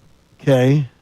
So on Sunday, or excuse me, Saturday, I had my Corona event at Maggie's Waterfront Cafe. How was that, by the way? Fun time? Yeah, I love it there. And again, I used to live like 5 minutes down the road, so I love going back. And they have changed it every year. New bar. Okay. They're now they're opening up a beer garden. Like, it's great. So just go to Maggie's, and if you live near the area, Popular spot. Yeah. In the Great Northeast. And dude, it was mobs. Like, there was within the same time I was there. So they were all sitting down. Unfortunately, a post-funeral luncheon next to a baby shower. So how about that? Wait a minute. Well, that's really interesting. For the circles of life. A woman had, I don't know what year, but it was in the 90s, birthday. Like, it was beautiful. Like, it was, and of course, there were a lot of people there for the Phillies. Had to be a little uncomfortable sitting next to the funeral luncheon. Especially from you, Mr. Grandma Killer. I'm like, terrible. So we give away swag, right? Okay. We have the Fanatic Corona T-shirts. We have bottle openers. We have koozies. Okay. But then we also have, from our friends at Corona, just like the plain white Corona T-shirt with the logo with and the blue word. and the green and everything. That's a nice looking shirt. Okay. So a woman asked for one, and it wasn't 2 o'clock yet, which is when the event started. I wasn't there yet. Now, I'm Santa Claus. Here, take it. All right. But then 5 other people see it. Right. And nobody's there. So my friends on the ground crew were doing their jobs, right? Yes. 2 o'clock is when we're supposed to start. So the woman did not come back till like 2:30, and the shirts were gone. That's not good. She went ballistic. What? To the point where she's like yelling at our street team, and I had to go, ma'am, you need to stop now. And more importantly, like, honestly, if it you're was not owed a free T-shirt. If it was a dude, I'm not joking. Like, it was that out of. She was dressing down them that much. That out of line. Okay, can I Bleep guess? you? Can I guess? I'm going to guess within 5 years of her age, she was 35. I don't want to be disrespectful, but no. Oh, older. Oh, you think older? Yeah. That's even worse. Yeah. And I'm just like, 'cause I think 35 is like the prime Karen age. That's like the prime Karen zone. I would 35 think 50s, to 40. but 35 anyway. to 40. Can I say something? She had the haircut. Oh, she did? Yeah, Okay. of course. There you go. Yeah. And I understand. People, I love getting free stuff. If it's free, it's me. Yeah, but you can't just demand it. How can you be rude to, like, I don't understand how people can be nasty.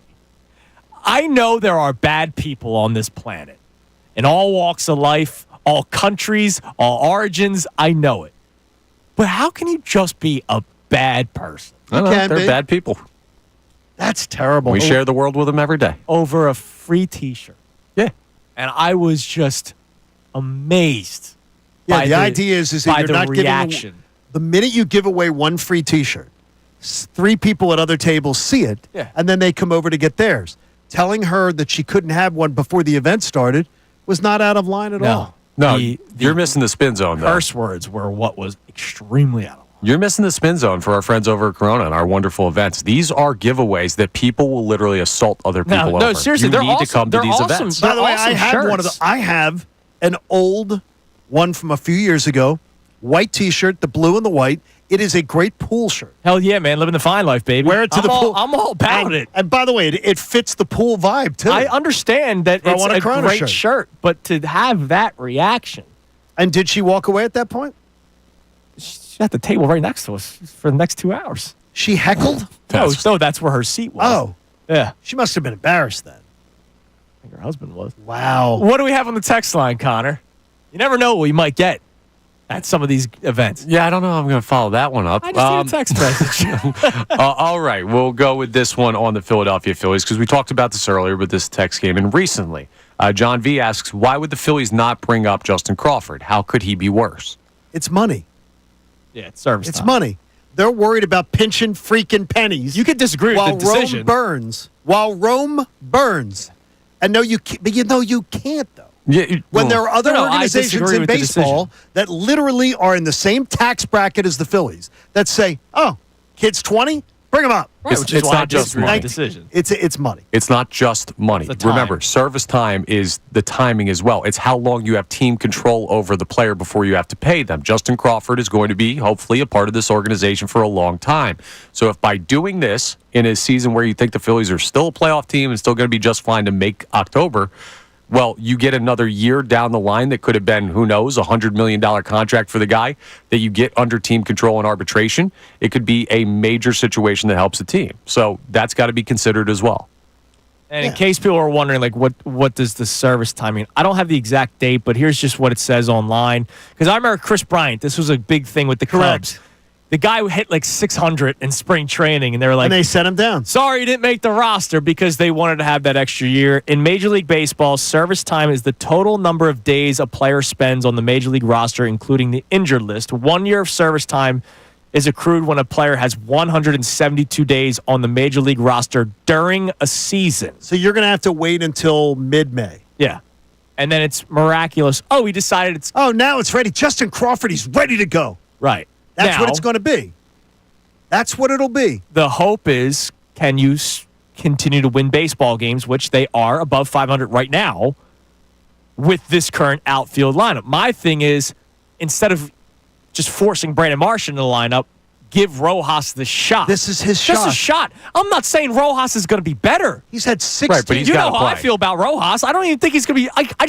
this guy's unplayable. Like, Brandon Marsh cannot be in the lineup tonight. He has 16 at-bats in 15 games.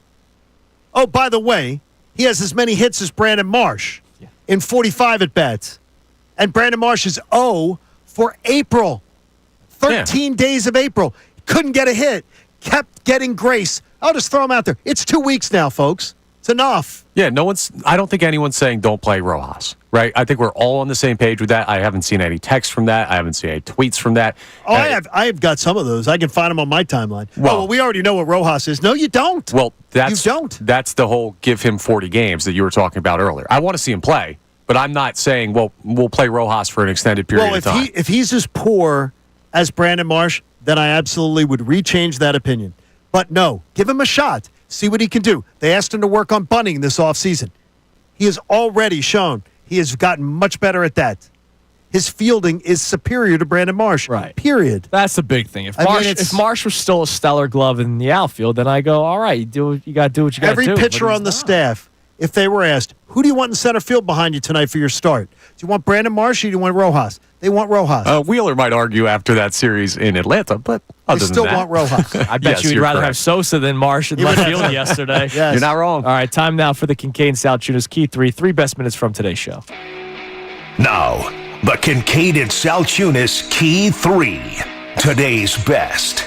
Can someone explain to me what they are doing? If that was the question, you might want to ask, which team are you talking about? And I can respond with, you pick. Because the scary thing is you don't know if I'm talking about the Phillies, who had a horrible weekend, dropping 2 of 3 against the Cardinals. Game 1, sure, they looked like a team that had an extra innings game the night before and had to travel. And but really, it's... they're sleeping in first-class seats, recliner first-class seats. Exactly. Could you stop? And then yesterday was awful. Wheeler not his best stuff. And, of course, lineup construction, which we will get to, which is why I asked the question, can someone explain to me what they're doing? I can also talk about the Sixers when I asked that question, who ended their season yesterday. The losing streak continued. The tank is official as long as you can get the draft lottery to go your way. And then Daryl Morey, Nick Nurse was there. It was like a Howie Roseman Sirianni press conference when Nick I'll talk. Yeah.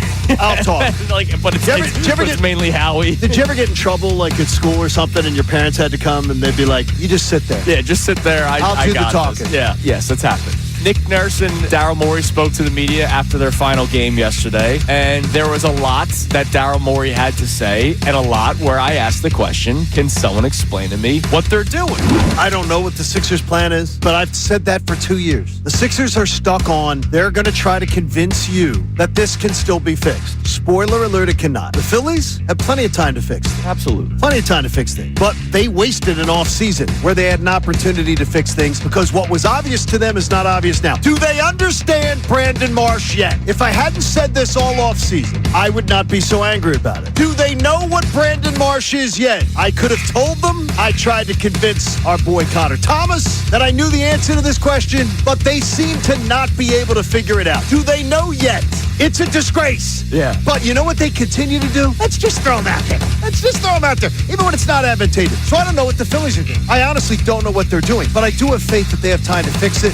What makes everybody feel so confident that the Eagles will have another hit in the draft, right? We're just kind of at the point where we're expecting the Eagles to continue to do well in the draft. Nobody can tell you, John, that it's a lock that they have a great draft. That you can't guarantee that they have a great draft. No one can say that. Yeah, you won't know. And by the way, you won't know for maybe a year or two, right? But what they are is an organization that should give you nothing but confidence. They've won the Super Bowl, been to 2 in the last 4 seasons. They've been tremendous. They've been successful. They've had highs and lows, but the highs have been the highest they could possibly be at winning the Super Bowl, if you want to go 2 since 2017, right? Correct. That organization, even though they may have lulls, they breed trust. And you go, all right, they'll fix this. Are we thrilled that they've had to do a lot of cost cutting so far this offseason? No. But you also realize that there's a plan, whereas last time the Eagles won the Super Bowl, there was no plan. They gave the thank you contracts, and it went in a direction that was pretty damn bad. Now you're going, all right, look, they at least have a plan. They realize once they won, they need to retain the young players that will eventually become free agents, so they're going to have to start making some moves, even though they might not be fan favorite moves. The players that might be moved are fan favorites. At least they have a plan. So when Bill asks that question on Friday, it makes me think about the Sixers and Phillies, and I go, well, those two teams, that's why I have the confidence in the Eagles to have another hit train. There's levels to this conversation. Right, I mean, when I say, can someone explain to me what they're doing? Like, I still think the Phillies are a playoff team, whereas I don't know the direction the Sixers are going in. I just don't know. The Phillies conversation is kind of coming off of this weekend that was bad. But the Phillies, the problem is this. The Phillies tell you one thing and do another. Tell you one thing and do another. Whereas the Sixers, they just tell you very proudly what they think they're doing. And it's the stupidest plan on God's green earth. And they're going to sell it to you again this offseason. Yeah, Joel Embiid, he's going to come back. And he's going to be dedicated to being in the best shape of his life. You're going to hear all that again. And you know what we're going to get? We're going to get more of what we got. The Eagles, God bless you. God bless you. That we do have an organization that I can count on. Yeah. That is the Kincade Salciunas Key 3 best minutes from today's show. 3 best minutes off the air just took place. I told you a horrible story. God. That was a terrible story. Yeah. Awkward. Always got things happen like always that. Always got to be careful. Always remember. Here's a clue for you. You're sitting at a function. You're sitting at Radio Row, Connor, or something like that. And a celebrity comes up to be interviewed. And they brought their mother along with them. Get the mother a seat so she can sit there while the celebrity's doing the interview. Yeah, of course. But the first thing you need to do before doing that is make sure it's his mother and not his wife. Oh, why would you that say, do you need a seat, ma'am? That is no, but then you just assume that it's his mom and then go on the air it's with his wife, and you go on the air with it. Well, that's not great. Not great. No, one of those things that you just don't. Yeah. Thankfully, it wasn't me, but I was there for it, and I wanted the floor to swallow me up. You know what is great? Supporting life-saving cancer research. No, that's even better. You know what you can do? You can make a donation to the American Association for Cancer Research at 975thefanatic.com/AACR, just like our friends at H&H Heating and Air Conditioning made their donation because cancer research saves lives. Damn right it does. All right, everybody have a great day. I'm still angry. That's the sad thing. Yeah, but tomorrow we don't have to talk Sixers. You're right. So makes me smile. You're right. Makes me smile. Sixers got to clean up their mess a little bit. Ask this. Am I talking about Brandon Marsh in the starting lineup tomorrow? No. You're not. Better not. Hope not. You're not. I better not. You're not. Let's just hope we're talking about a win. Everybody have a great rest of your day. Mike Missanelli's show. He's back with Bill Colarulo and Ray Dunn. They coming your way next year on 97.5 The Fanatic.